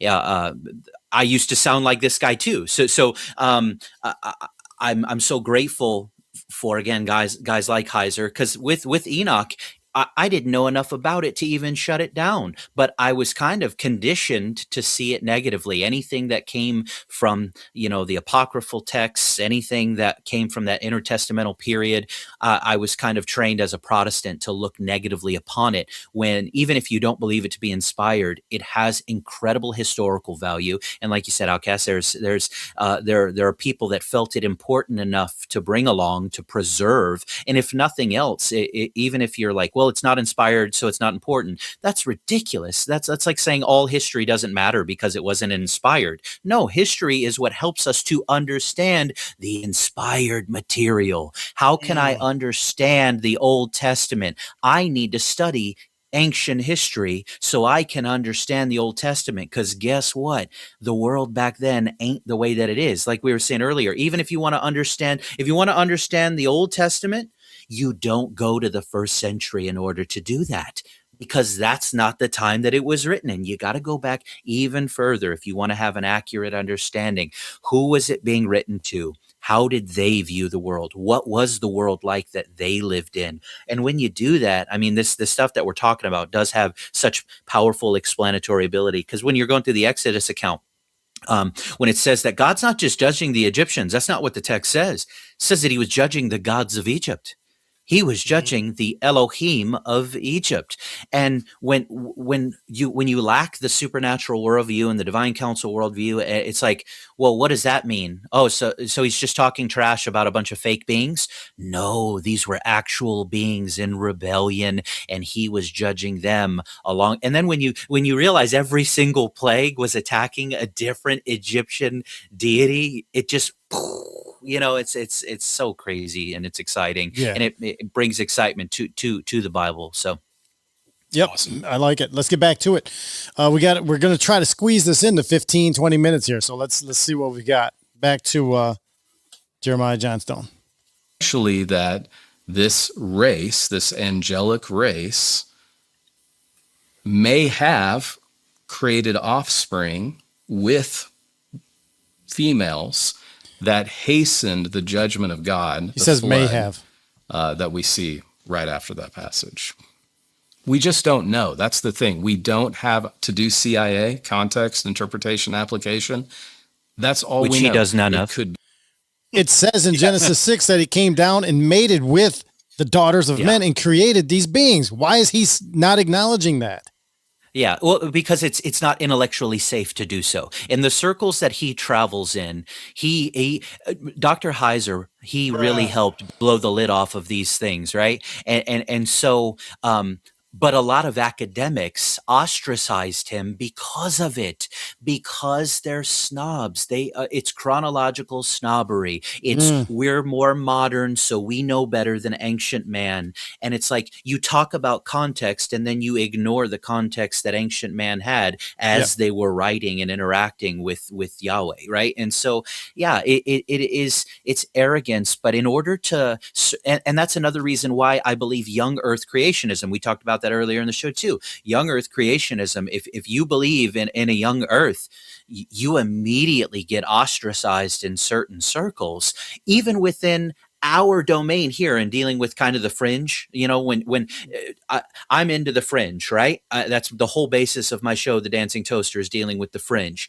But I am even an odd man out as a young Earth creationist, because you got guys like Timothy Alberino. Love that guy to death. He does a lot of great work. He's a brilliant guy. I love what he's doing, but he believes in an old Earth, and he is a big adherent to what's called the gap theory that tries to squeeze, millions of years in between verse 1 and 2 of Genesis 1. And I don't want to sound like Johnston, so I'm not going to talk too dismissively of the view, but even Heiser, who was a Hebrew scholar, he said there's not a lot of room for that in the text from a Hebrew perspective, right? And so, anyways, it is he's so dismissive, and it's so discouraging. But at the same time, I'm not surprised, because that's what all these intellectual types do. Yep. And I wish I had a wall that you could see behind me that's just covered in accolades and pieces of paper that say this guy knows what he's talking about. I don't have that. The only school I went to was the School of Hard Knocks, so I've had to. I had to work my way through some things and up some things, but when you go through the system, there are certain things that are not allowed to be talked about, and if you do, you get ostracized. Oh, for sure. And I don't know. For as far as what you're talking about, the wall of accolades behind you and the piece of paper, Nelly, that doesn't impress me. It never has. I see those things as you've learned from the establishment, and that's all you're allowed to know and understand is what the establishment taught you. So that's where I'm at on that. Too, yeah. All right, let's roll. It could be mythology. It could be true. It could be the way that humans raced into sin. That's one speculation. Like, how did we become such great sinners? Maybe through this race. But there's no connection between Goliath and the Nephilim. We know now we have a... That's one of the things we got to talk about for sure, because that's just ridiculous. So let's talk about that, because I think that's one of the last points that he utters that we haven't addressed yet. So let's deal with that, right? Let me say first. Let me say first that is a new term I'm going to come up with. That is straight up Nephilim derangement syndrome. That would make you say something. Right? NDS. For sure. NDS for sure. So again, one of the main works that I'm referencing when I talk about these things, if it's not Heiser's Unseen Realm, it's Dr. Tim Chaffee,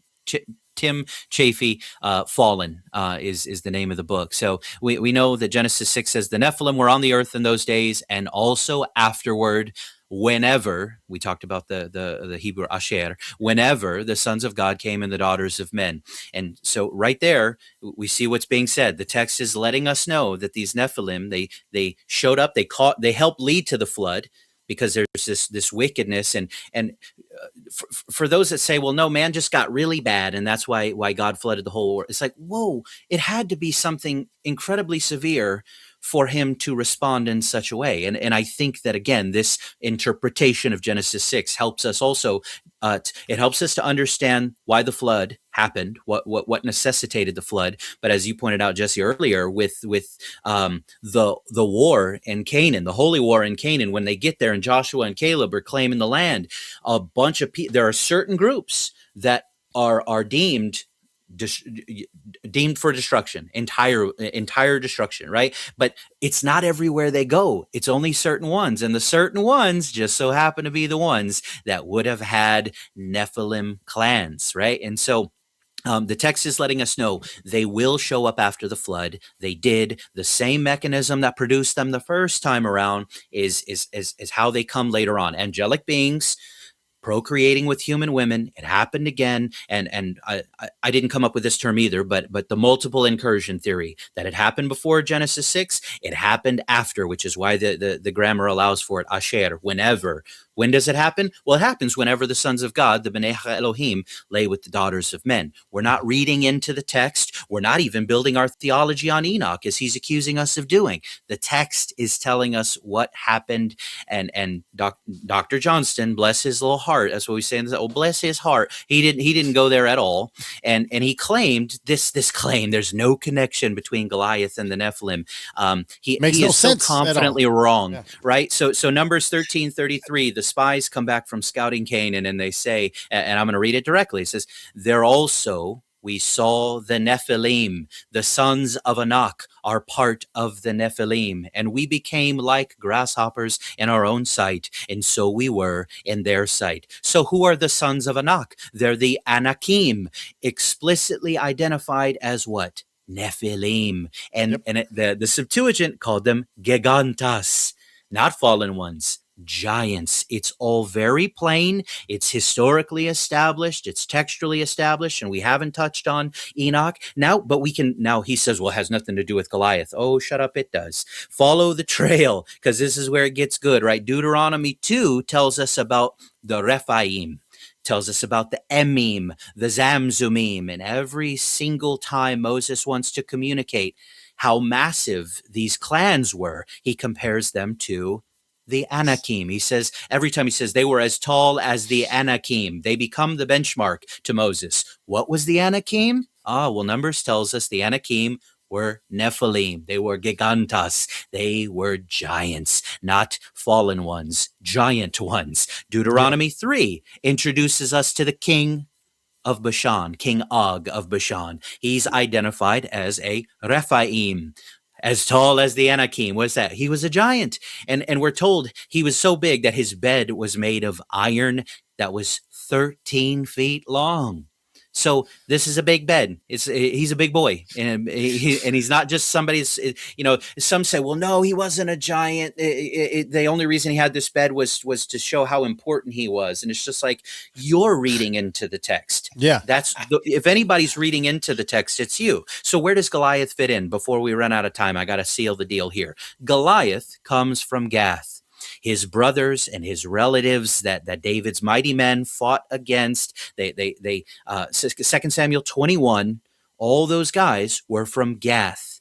And what does Joshua 11:22 tell us? After Joshua's conquest, the Anakim were completely driven out of Israel, except Joshua 11 says, only in Gaza, in Gath, and in Ashdod did some remain. So Gath, where Goliath and his brothers are from, is the same city where Joshua explicitly couldn't get the job done. So the remnant of Anakim, these Nephilim descendants, meaning giants, is exactly where Goliath came from 400 years later. Now, you can get into certain biological discussions and talk, is he a pureblood? Is he 3/4 giant, half giant, a quarter? We don't know, right? That's when you can get lost in the weeds with those who claim to know, but we know he's tied to those that trace right back to these gigantos, to these Nephilim. Yeah. The through line is right there. Genesis, Numbers, Deuteronomy, Joshua, 2 Samuel. Again, we've been talking about how everything fits together.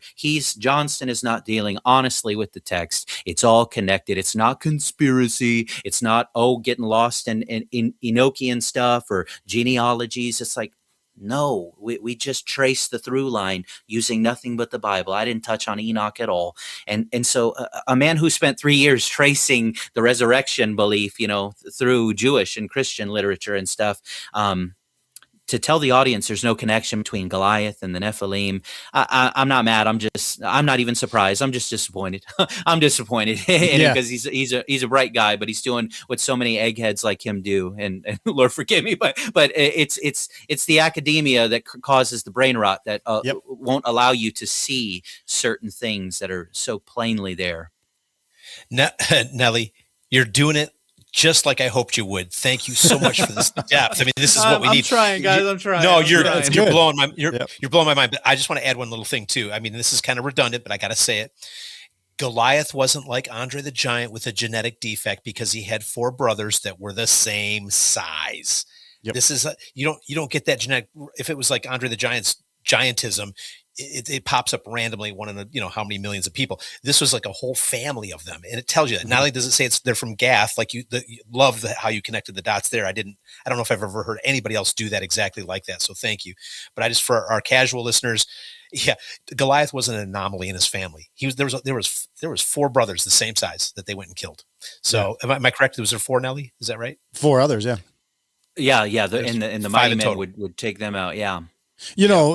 Going back to the original ones, the original Nephilim, they were the biggest ones. And as you come down in, lineage, they all become a little bit smaller, but still bigger than any man that we know of.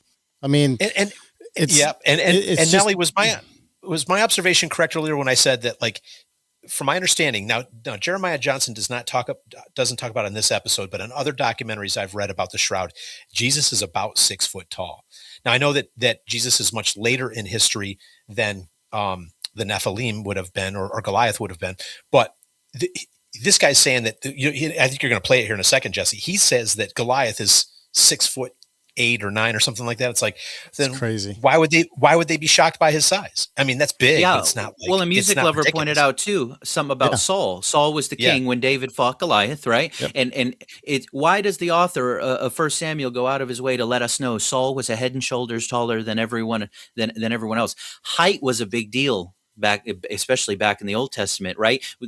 Being of large stature, that Saul, if you know anything about Saul, a music lover does, is he was handsome and he was tall, head and shoulders above everyone else. And if the Bible says you're hot, you must be smoking hot, right? So he's very handsome and he's really tall, and he would have been the guy. I mean, we do know that God orchestrated Saul's ascension to the throne in a way that, yes, he was God's anointed. God chose him to be Israel's first king, but he wasn't the king that they needed. He was the king they deserved at the time. He was a vain king. He's the guy they would have picked if they used only external parameters, right? Because later when you get to David, the true king, Samuel's looking at all the sons of Jesse and he says, there must be one missing, right? And he goes, well, there's David, he was treated like the redheaded stepchild out in the field. And he said, well, bring him. And God says, that's the one, because man looks on the outside, but God, he looks at the inside. He looks at the heart. And so, yeah, I mean, Saul, he's the guy they would have picked. They wanted a handsome ruler, but they wanted a big one. Why? Because they're facing giants. They're facing brothers from Gath that are much bigger than just a handsome 6-footer, right? So so we're dealing with 8 and 9, and look at Og. Og, we're dealing with a 13-foot bed. Doesn't mean he had to take up every inch of it, but we're dealing with very large individuals here. And like Jesse said, it's familial. It's genetic. It's not a genetic defect like with like an Andre or with what was his name? I know his initials are with the W, but the Guinness guy who was the tallest guy. 8-footer, yeah. Yeah, I mean he's a big guy, but I mean he died early because those that have that anomaly, they were messed up. they're a mess. He wasn't. Yeah, they're a mess. He wasn't robust. He wasn't robust. Yeah. He was gangly and he was not. And most aren't when they're tall because of a genetic defect, and not from, in this case, it wasn't a defect. It was a part of the genetic material. Now, when it comes to kind of a side note that this is me going a little beyond the text, but just for thought, right? And we won't have time to really talk about it here. Maybe at some future time. Is I think the giant part of this, the whole Days of Noah thing, and they're going to cohabitate again. And I think they're currently doing some of those things now. The chat's been live about aliens and Matt Gaetz and how these aliens love to mess with fertility and that kind of stuff. And that's all. This is the Nephilim agenda that's at play here, right? And so I think the giant part was only useful in the ancient world. I don't think they're making giants anymore. I think they're making these hybrids. I think that they're in the hybrid game still, but I don't think giantism is of any value, because a nuke don't care about a giant. You know what I'm saying? A bullet don't care about a giant. So when as they genetically manipulate going forward, a giant was useful when you're dealing with spears and chariots, and the chariots maybe not at that time, but you understand what I'm saying is ancient warfare, being bigger, being stronger. But now we're fighting wars on different fronts, and I just think when they get into the manipulation of things currently, they're messing with different parts of the genome, right? Where size is not as much what they're worried about. I'm sure they want to blend in more, because that's where they're going to be more dangerous. Yep. But yeah, that's just something to kind of drop out there The bloodlines. to think about. Yep, the same bloodlines still occur and happen today, and you can follow them right down through the banking system. Let's get into Jeremiah and what else he's talking about here. Hebrew text of 1 Samuel that's cleared it up. Goliath is 4 cubits and a handbreadth. He was probably 6'6" or 6'10". Which was huge for his day, but he's not 10 feet. He's not 6 cubits. We have an older manuscript that clears that up for us. Okay. When did Christianity reach Ethiopia? I mean, it's such an odd location. Well, actually, and so Shawn has no really questions. He can't question this stuff. No. Yeah, he doesn't know enough about it to press. He couldn't question any of that stuff. So he's just taking it all in. And his viewers here, I don't know if they're probably getting all fooled too, unless they know what's going on. But there's a lot of odd, just to continue, there's connections with Solomon and the Queen of Sheba. There's thought to even be several from Africa. And we do know that he had 700 concubines. So there's a lot of he'll believe that though. Apocryphal. Go ahead and pause this for a second. Yeah, he'll believe that. But this guy, bless his heart. This guy, how did the gospel get to Ethiopia? We have in the book of Acts, you got Philip, who was teleported by God. He is taken up and he is put next to an Ethiopian eunuch who is reading, and he would have been wealthy because scrolls at the time were mad expensive. And this guy is reading the scroll of Isaiah. He's reading Isaiah 53, which screams Jesus. It has nothing to do with Israel and everything to do with Jesus, with the suffering servant who would be a substitutionary sacrifice, right? He's reading it and he goes, man, I wish somebody was here that could tell me what this means. And here's Philip. He shows up right next to him, says, I can tell you exactly who that's about. And the guy gets saved on the roadside. And he says, what's keeping me from being baptized? Wants to get baptized in the closest body of water. So they find something. They immediately gets baptized. Well, that same guy would have went back, Mr. Eunuch, would have went back to Ethiopia. New convert to Christianity. He goes back. And so to say you don't know, I'm having a real hard time. You can be so smart and then miss such simple things. And I think that's where this guy is at. He's got his head in the academic clouds that he can so easily miss some of the most simple things. And like you guys have been pointing out, here he is picking apart the height thing. Well, there's no way he could have been 10 feet tall. It's like, well, he could have been. He could have been like Og because they all share that genetic material. But again, you just got done arguing Jesus being 6 foot. 8 inches ain't that much different when we're dealing Right. with Goliath, and he was terrifying the entire army. You mean to tell me an entire army was floored by a guy that was 6'8" when their king was already super tall? Like, shut up. You know what I mean? Perfect Like, I'm point. sorry, Yep. but shut Perfect up, point, you yes. know? Yeah, exactly. Perfect point. Oh, I love. Let's Yep. keep going. Legendary stories that come out of the connection of Sheba with Solomon. There's no history behind it. It comes from the intertestamental period. These are legendary stories.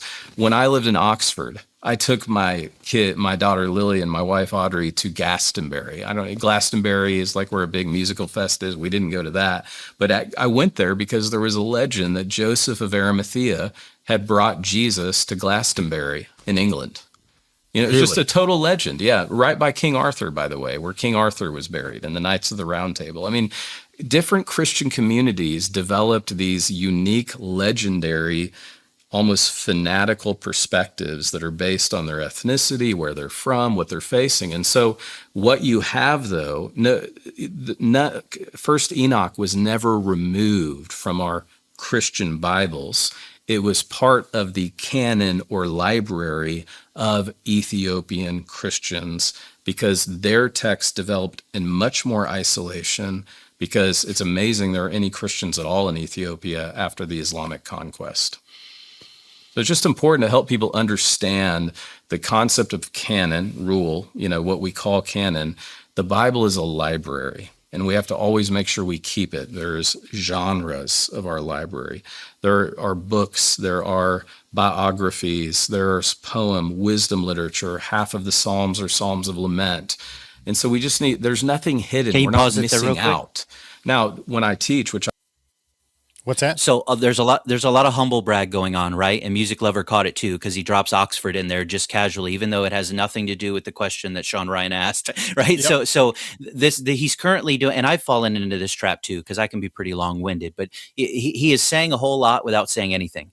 Shawn Ryan asked, how did Christianity reach Ethiopia? Yep. It wasn't about Enoch. It had nothing to do with the Queen of Sheba. It had nothing to do with it. And here's the thing: there are connections. I mean, between Solomon and that part of the world. But that's not what his question was. It was, how did Christianity reach there? And the Book of Acts shows us it started with one man, the Ethiopian eunuch. When he goes back, he's bringing the gospel with him. Now, we don't have a lot of explanation after the fact, but again, here he is. He's saying a lot without saying anything at all. He never answered a lot of the questions that Shawn Ryan is asking. He's not actually answering the question. He's talking around them, and he's saying a lot of things that can show off how smart he is and He's how preening. much time he's spent.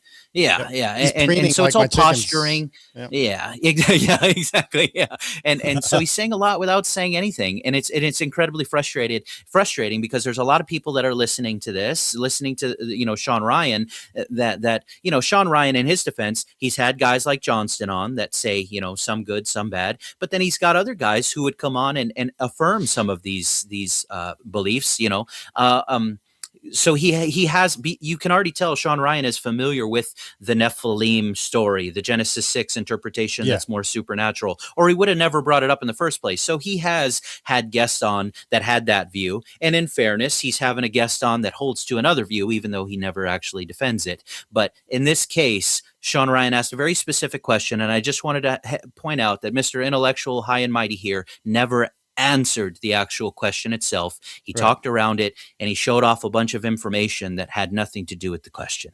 Yep. And he's fluffing up his feathers. Let's keep going. Yes. I've, Yes. again, Look how was smart a I am. Division I professor for over a dozen years. So Boom. do I tell? Sure, read them. As soon as you read them, you're going to realize why they're not in the Bible. We need to give first century Christians a little bit more credit. There's a reason. I encourage people to just read them. You'll see. My expertise is what we call extra canonical gospels, and in Oxford you couldn't call them apocryphal because I was seen as pejorative, that I was privileging the biblical text, so I call them extra canonical. They get the rivers wrong. They get the names wrong. There's alien things in them. They don't get the language right. I mean, Richard Bauckham did a book called Jesus and the Eyewitnesses, where he points out that all you have to do is read there's like 70 gospels outside of Matthew, Mark, Luke, and John. Within a 400-year period after Jesus. All you have to do is read them, and you'll figure out why they're not in our Bibles. The Gospel of Peter has a giant cross, follows Jesus out of the tomb and starts talking. You have polymorphic Christology in the Gospel of Peter. We have only one witness to it. By polymorphic Christology, Jesus is a giant. The angels are. Hang on a second. Hang on. Yeah. But down there by his foot, by his leg, is that like a thorny? That's a replica of the crown of thorns, what it actually would have looked like. It wouldn't have been a nice little cute circlet. It most likely would have been something that went over the entire head, which is why like the shroud happens to, like a cage, because the puncture wounds on the shroud match the more historically accurate crown of thorns that they would have placed on his head. It wouldn't have been, like I said, the cute little circlet. It would have been a big old honking thing like that. So the puncture wounds wouldn't have just been around the brow. They would have been puncturing from all around the skull, all around the head. It would have been far more painful than the cute one that's been popularized in a lot of the imagery. But right. I was going to ask you to pause it again because of something he's doing. Again, it's the bait and switch, right? Is he lays out Enoch and then he equates it to all of these other false gospel accounts that came centuries after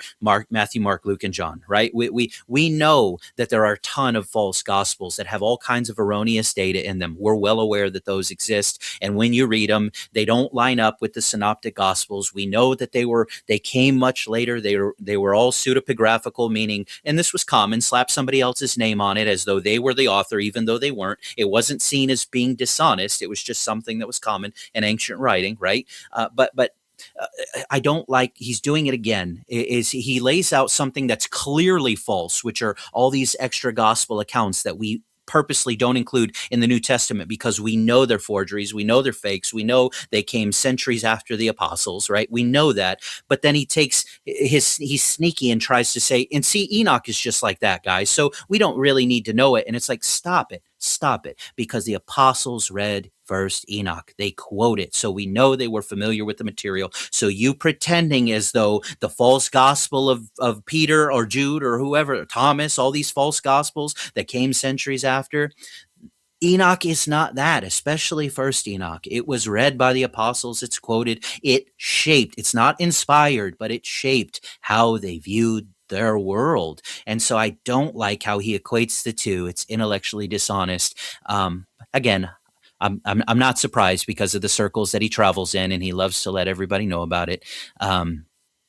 Anyways, I want to add that, in a classic gaslighting move, he says to people that are uneducated on the topic, he says, go ahead and read it if you want to. He's implying if you want to waste your time because there's nothing in the value. That too. Yeah, you're right. Right. So it's funny because if you pick up the Book of Enoch and you read Enoch 1 in the first, the first part of it up to chapter 46, I think it's interesting, and it has application and understanding that adds value to your Bible reading. It really does. And it blows my mind.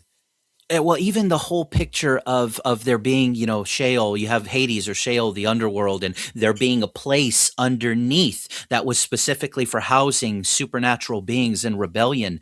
Yep. Peter talks about that. Well, guess where that imagery shows up first?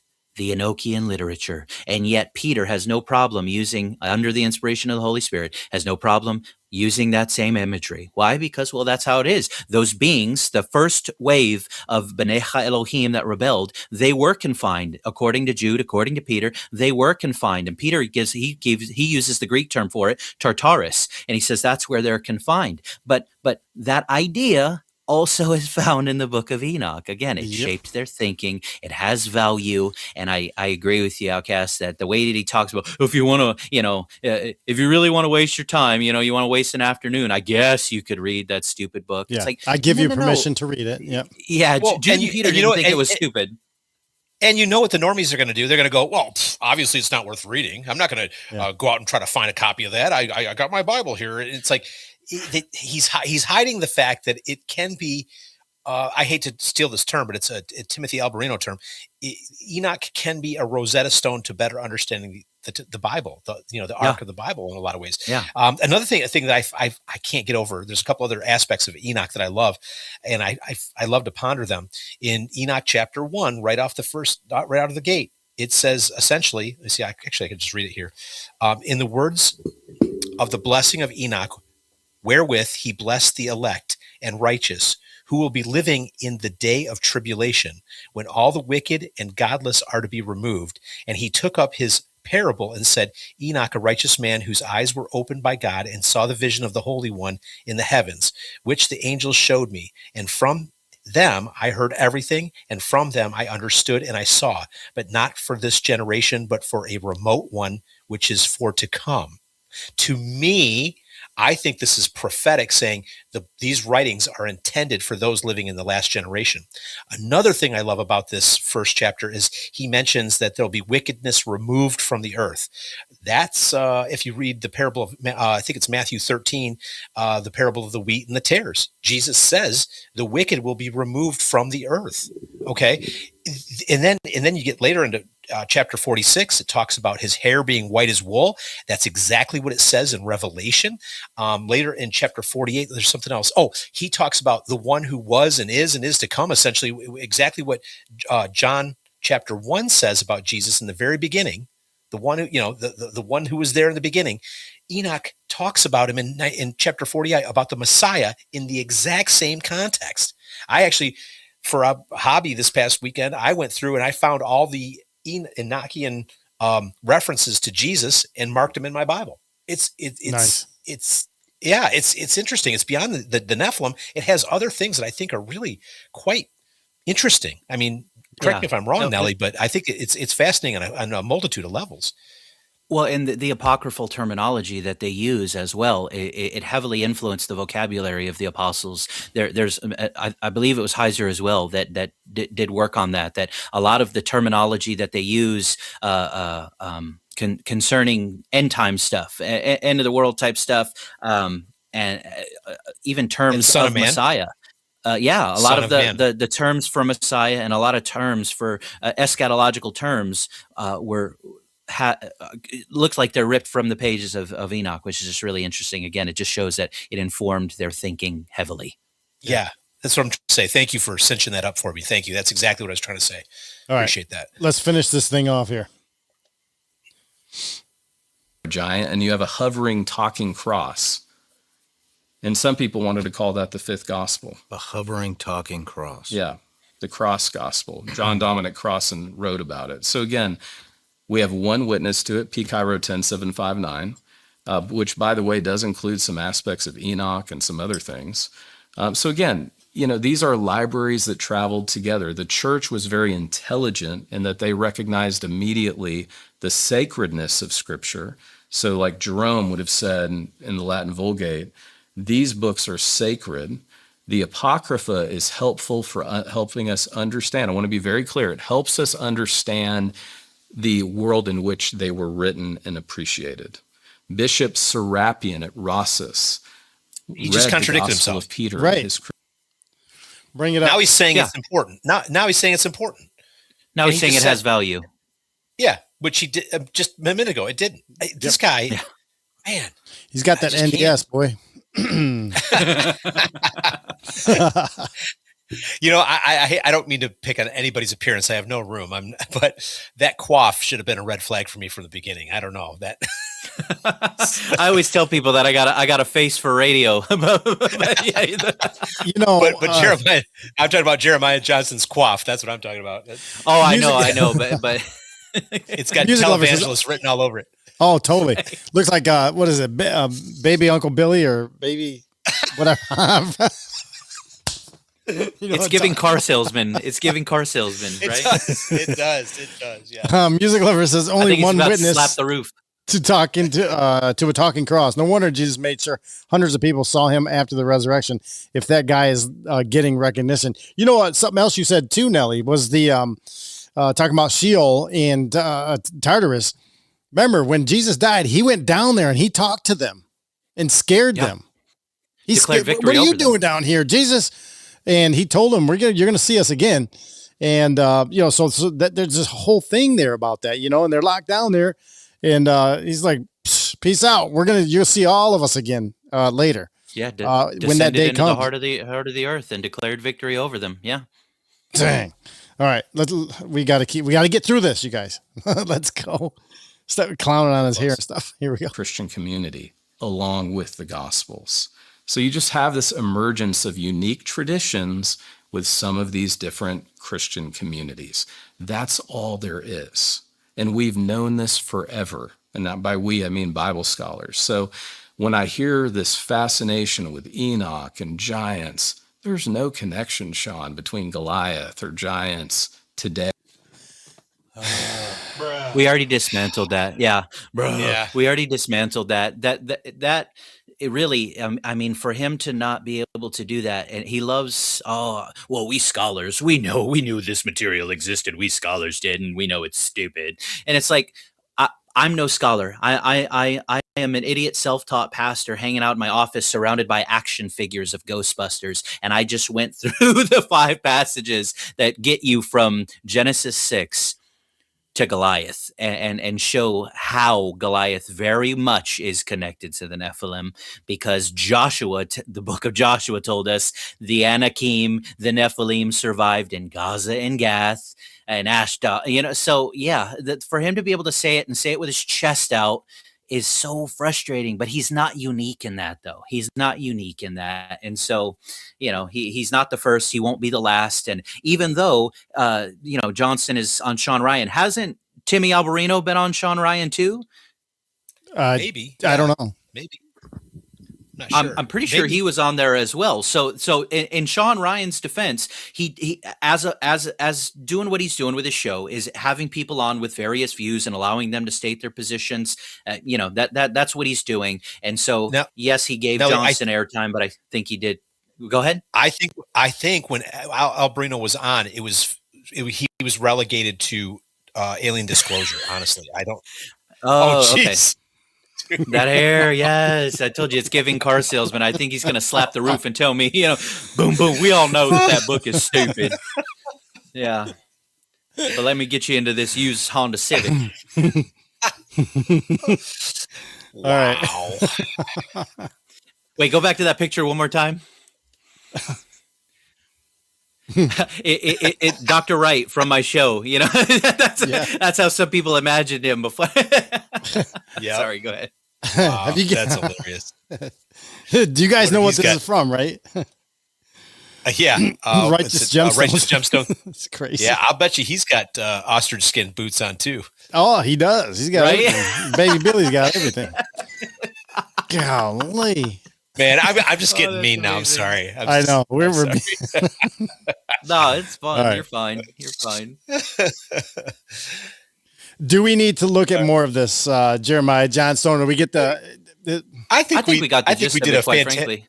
Okay, I do too. I think we did a great job of dismantling it, and it was way better with Nelly. If I would have tried to do it, I don't think I would have gone as deep, anywhere near as deep. Also, people over here in the comments, Fire Doug and other people are saying, we should send it to Shawn Ryan this episode. Oh, you're talking about Deb Santos too, yeah. Deb Santos said it also. Yeah, sorry, I lost it. But yeah, they both said we should send it to Shawn Ryan. I was thinking that while we were doing it too. I'm like, man, Shawn Ryan needs to see this because he had real questions. I mean, Shawn Ryan's asking questions, and here this guy that's coming across like a Bible scholar is telling him, "Don't you worry your pretty little head about that, Shawn. That's a bunch of nonsense. Don't you even think about it. It's garbage." You know, it's like, come on, dude. Yeah. It's crazy that this, but see, here's the thing. This guy, he's able to get away with it. Okay. For how long? I don't know, but he's getting away with it right now. When did that show come out? Do you guys know what episode when Easter. that was? It was meant for an Easter release is what it was for. Okay. Well, I just put it on the screen right there. Well, his position though is the popular one though. I mean, his position is the predominant position. This message, this reality has been suppressed for a really long time, and it's been dismissed and looked at as stupid. And Heiser, man, he lit a fire on this and put validity to it, scholarly validity to it. And so, I'm not even really mad at him, about this Johnston guy. It breaks my heart, but he is beholden to the circles that he wants to be accepted in. So there's certain things that he's not willing to entertain so that he can continue to travel in his Oxford circles. And so, but I'd rather be accepted by the dregs if it means I have truth. I want truth above acceptance in some of these ivory towers. And that was something Heiser, as brilliant as he was willing to hang out. If he were still here, I live very close to where he operated out of up here in Washington, because he worked for Logos and they're based up here. So I actually met a guy who used to have lunch with him and have conversations and stuff. If he was here, I know he'd be willing to sit down and have a conversation with me and not think he was better than me. And that because he was a cool guy like that, you know. So this Johnston guy, bless his heart, you know, you can tell he's passionate about the Lord. He's out there defending the Shroud of Turin. He clearly knows a lot about that. I just wish he would stick to what he knows about and shut up about stuff he doesn't know about, or that he's not willing to entertain. You know what, Nelly? I think you tapped into something really interesting there. I think that he is an expert in that very relegated area.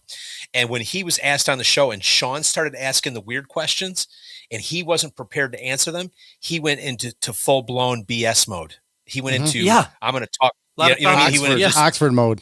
Yeah. Oxford talk in circles mode. I'm going to gaslight you with the fact that I know more than you, and I'm not going to answer your question directly. I mean, I don't think he was prepared for those questions. I think he didn't like it. I bet. It's funny. Music lover always with her great comments. He's a grifter. It's great that he loves Jesus, but he left his soul in the library at Oxford. I think that's brilliant. And then, and Fire Dog, he says, I can see the headlines. Jesse, Outcast, and Nelly bring biblical correctness to the Shawn Ryan Show. So it's awesome. Oh my gosh. Yeah. I don't want to look, we were clowning on him a little bit, but I don't know. He deserved it. He had it coming. He clowned on us. He went out he there. Did. He's dunking on all of us. Yeah. And I'm only making fun of his hair because I'm jealous. That's all. Yeah, me too. But hey, Nelly, man, I cannot thank you enough. I know how busy you are, brother, and I've said it before. I'm going to say it again. Thank you for being obedient and coming on our show. I just really wanted you to take a look at this with me because I knew that it was going to trigger you like it did me, and I really wanted to set the record straight for not just our listeners but anybody listening because it's so fun. He's got the zither at the bottom. That's a little baby Billy. But no, thank you guys for letting me come on. And I'm so, it was providential because, you guys had to move the show to Tuesday because Jesse's traveling, but that works out because Tuesday is typically my day off. So I was able to give a little bit more time than last time. I kind of squeezed in toward the end there and had to pop out. And I had a little bit of a little temper tantrum as we talked about some more controversial stuff the last time I was on. But this time around, talking about some things that I've already long wrestled with and planted my flag in. And I'm no expert. I'm no scholar. Again, Johnston has forgotten more than I've learned. And a lot of what I've learned, I've had to unlearn and relearn. And I don't claim to be an expert in anything. I'm open to other views. I'm open to correction. But if you're going to correct me, it's got to come from Scripture. And I got to be persuaded by the Bible. I will not be persuaded by anything else. And, Johnston, I pray that the Lord would continue to give him opportunities to speak on the things that he's confident about and that he knows about, and that he'd amplify the message of Christ. Paul said, whether Christ is preached with pure motives or impure motives, Paul said, I rejoice that Christ is preached, because there were guys even in his day that didn't have the best of motives. And I don't even think Johnston's got bad motives here. I do think that those that travel in academic circles do get compromised because they want to stay accepted in those circles. But do I think he's spiritually compromised, that he's, again, heresy is what threatens the gospel's credibility. Johnston is not saying salvation comes in any other way but the cross of Jesus Christ. So Johnston is a brother. I'm jealous of his hair. Baby Billy, but I, he's a brother, and so I don't want to, and if he or Shawn Ryan sees this at some point, which God is in control of. If that were the case, I see him as a brother. I respect the edifying things that he said, and I would respectfully disagree with some of the other things that speak of the supernatural. I'd say, man, if Heiser was here, I'd love for him to sit down and talk with Johnston, and he could scholarly put him. Maybe they could have a cup of coffee at Oxford. I don't know, but I'm not the Oxford type. I Nelly, like it. I mean, go ahead, Outcast. Yeah, I'll save it. I was going to say, Nelly, you are humble, and you're a better man than I, because I took his flagrant mockery of what we have been researching, you more than any of us, as sort of an affront. I really did. I hate to be that fragile, but I'm just kind of like, dude, you're kind of and listen, it's a reoccurring theme. The people that do the least amount of research on a topic are the ones with the biggest opinions and the scoffing and the mocking attitudes. I see it all the time. And I saw it today. I was trying to witness to this young lady.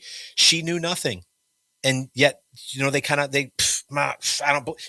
said things to me like, just as an example, she says, your morality comes from a book that's 4 million years old. I was like, what? She was okay. 2 million years old. I'm like, try 2,000 years old. She was clueless. She has no concept of what the Bible even is or what it says. And she's trying to tell me I don't believe in it because I don't believe what's in it, but I've never read it and I don't even understand anything about it. Mm-hmm. That's what the vibe I get off of this Jeremiah Johnston tone too. It's the same thing. It's like the people that don't know much are the ones that go, pfft, pfft, you don't believe that, do you? That's dumb. That's really stupid. And you're like, well, you haven't looked into this at all. You know what I mean? Yeah. Yep. It's a recurring theme for me. There's the academic, the whole backdraft of that is the academic symbolism. Oh, that's not the right word. The institutional academic, it's just that's what they learn though. That's when we had Mark Carpenter on, he told us about all this stuff. He was in all that.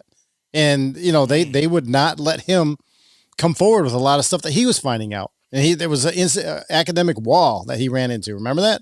Establishment kind of stuff. Yeah. So crazy stuff. Pastor Nelly, you have the patience, way more patience than I would for any of this kind of stuff. Cause I would just want to be clowning on him and putting out baby Billy pictures and stuff. But we shouldn't be doing that, obviously. And, so we can't say goodnight without this last comment from Music Lover. She says, all right, he's part of the body of Christ, but maybe he's the gallbladder. Yeah, I know. She says, the tangible. Crazy. Yeah, it's crazy. So I don't know.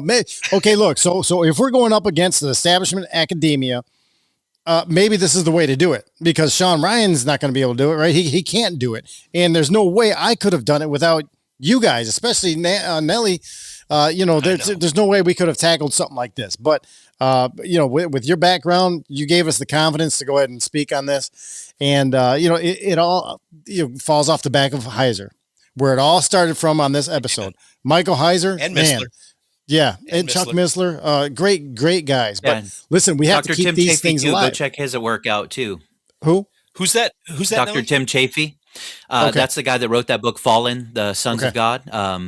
Check that book out because he's also into creation research and stuff. So he's brilliant guy. Typically is dealing with young Earth and creationist kind of stuff. But he did his doctoral work on the Nephilim, and it's a tome. 4 verses, 5 verses of the Bible at 500 pages worth. I mean, a lot of what has shaped my understanding between the unseen realm and that book by him that's really helped. And then Doug Van Dorn too. I'm sure you guys have heard Doug of him. Van Dorn.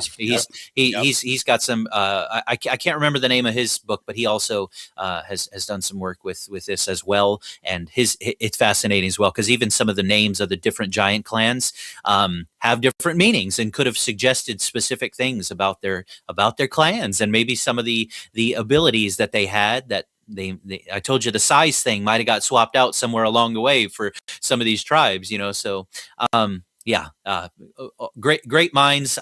I'm a nobody, but I'm grateful that I get to know somebody, and that somebody's Jesus, and I'm grateful that he has allowed me to meet awesome guys like you, and the Lord has brought our paths together. And like I said, today was very providential because it worked out that I was able to give it as much time as I could on a Tuesday as opposed to a Monday, because Mondays are usually really hard for me because Tuesday's my release day. So I'm typically up till 4 or 5 in the morning trying to get ready for release, and so I don't sleep much on Monday. But right. Anyways, thank you guys for allowing me to fellowship with you guys and share what little I do know about some of these biblical topics, and I hope it blessed those that were able to hear.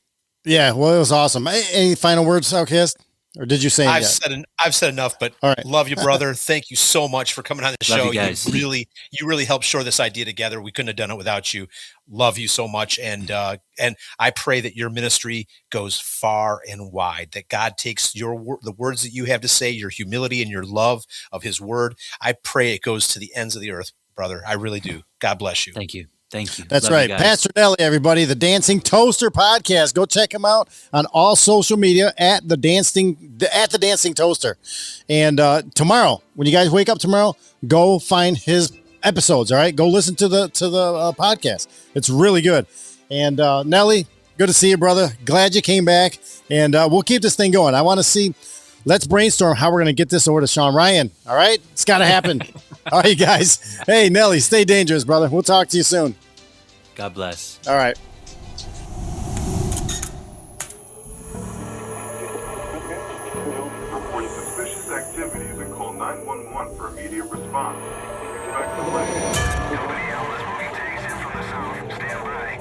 Flight 022. Maintain approach. You're clear for movement. Expect traffic delays and restrictions. Take personal security precautions to avoid becoming a victim of an attack. Avoid crowded public areas and gatherings.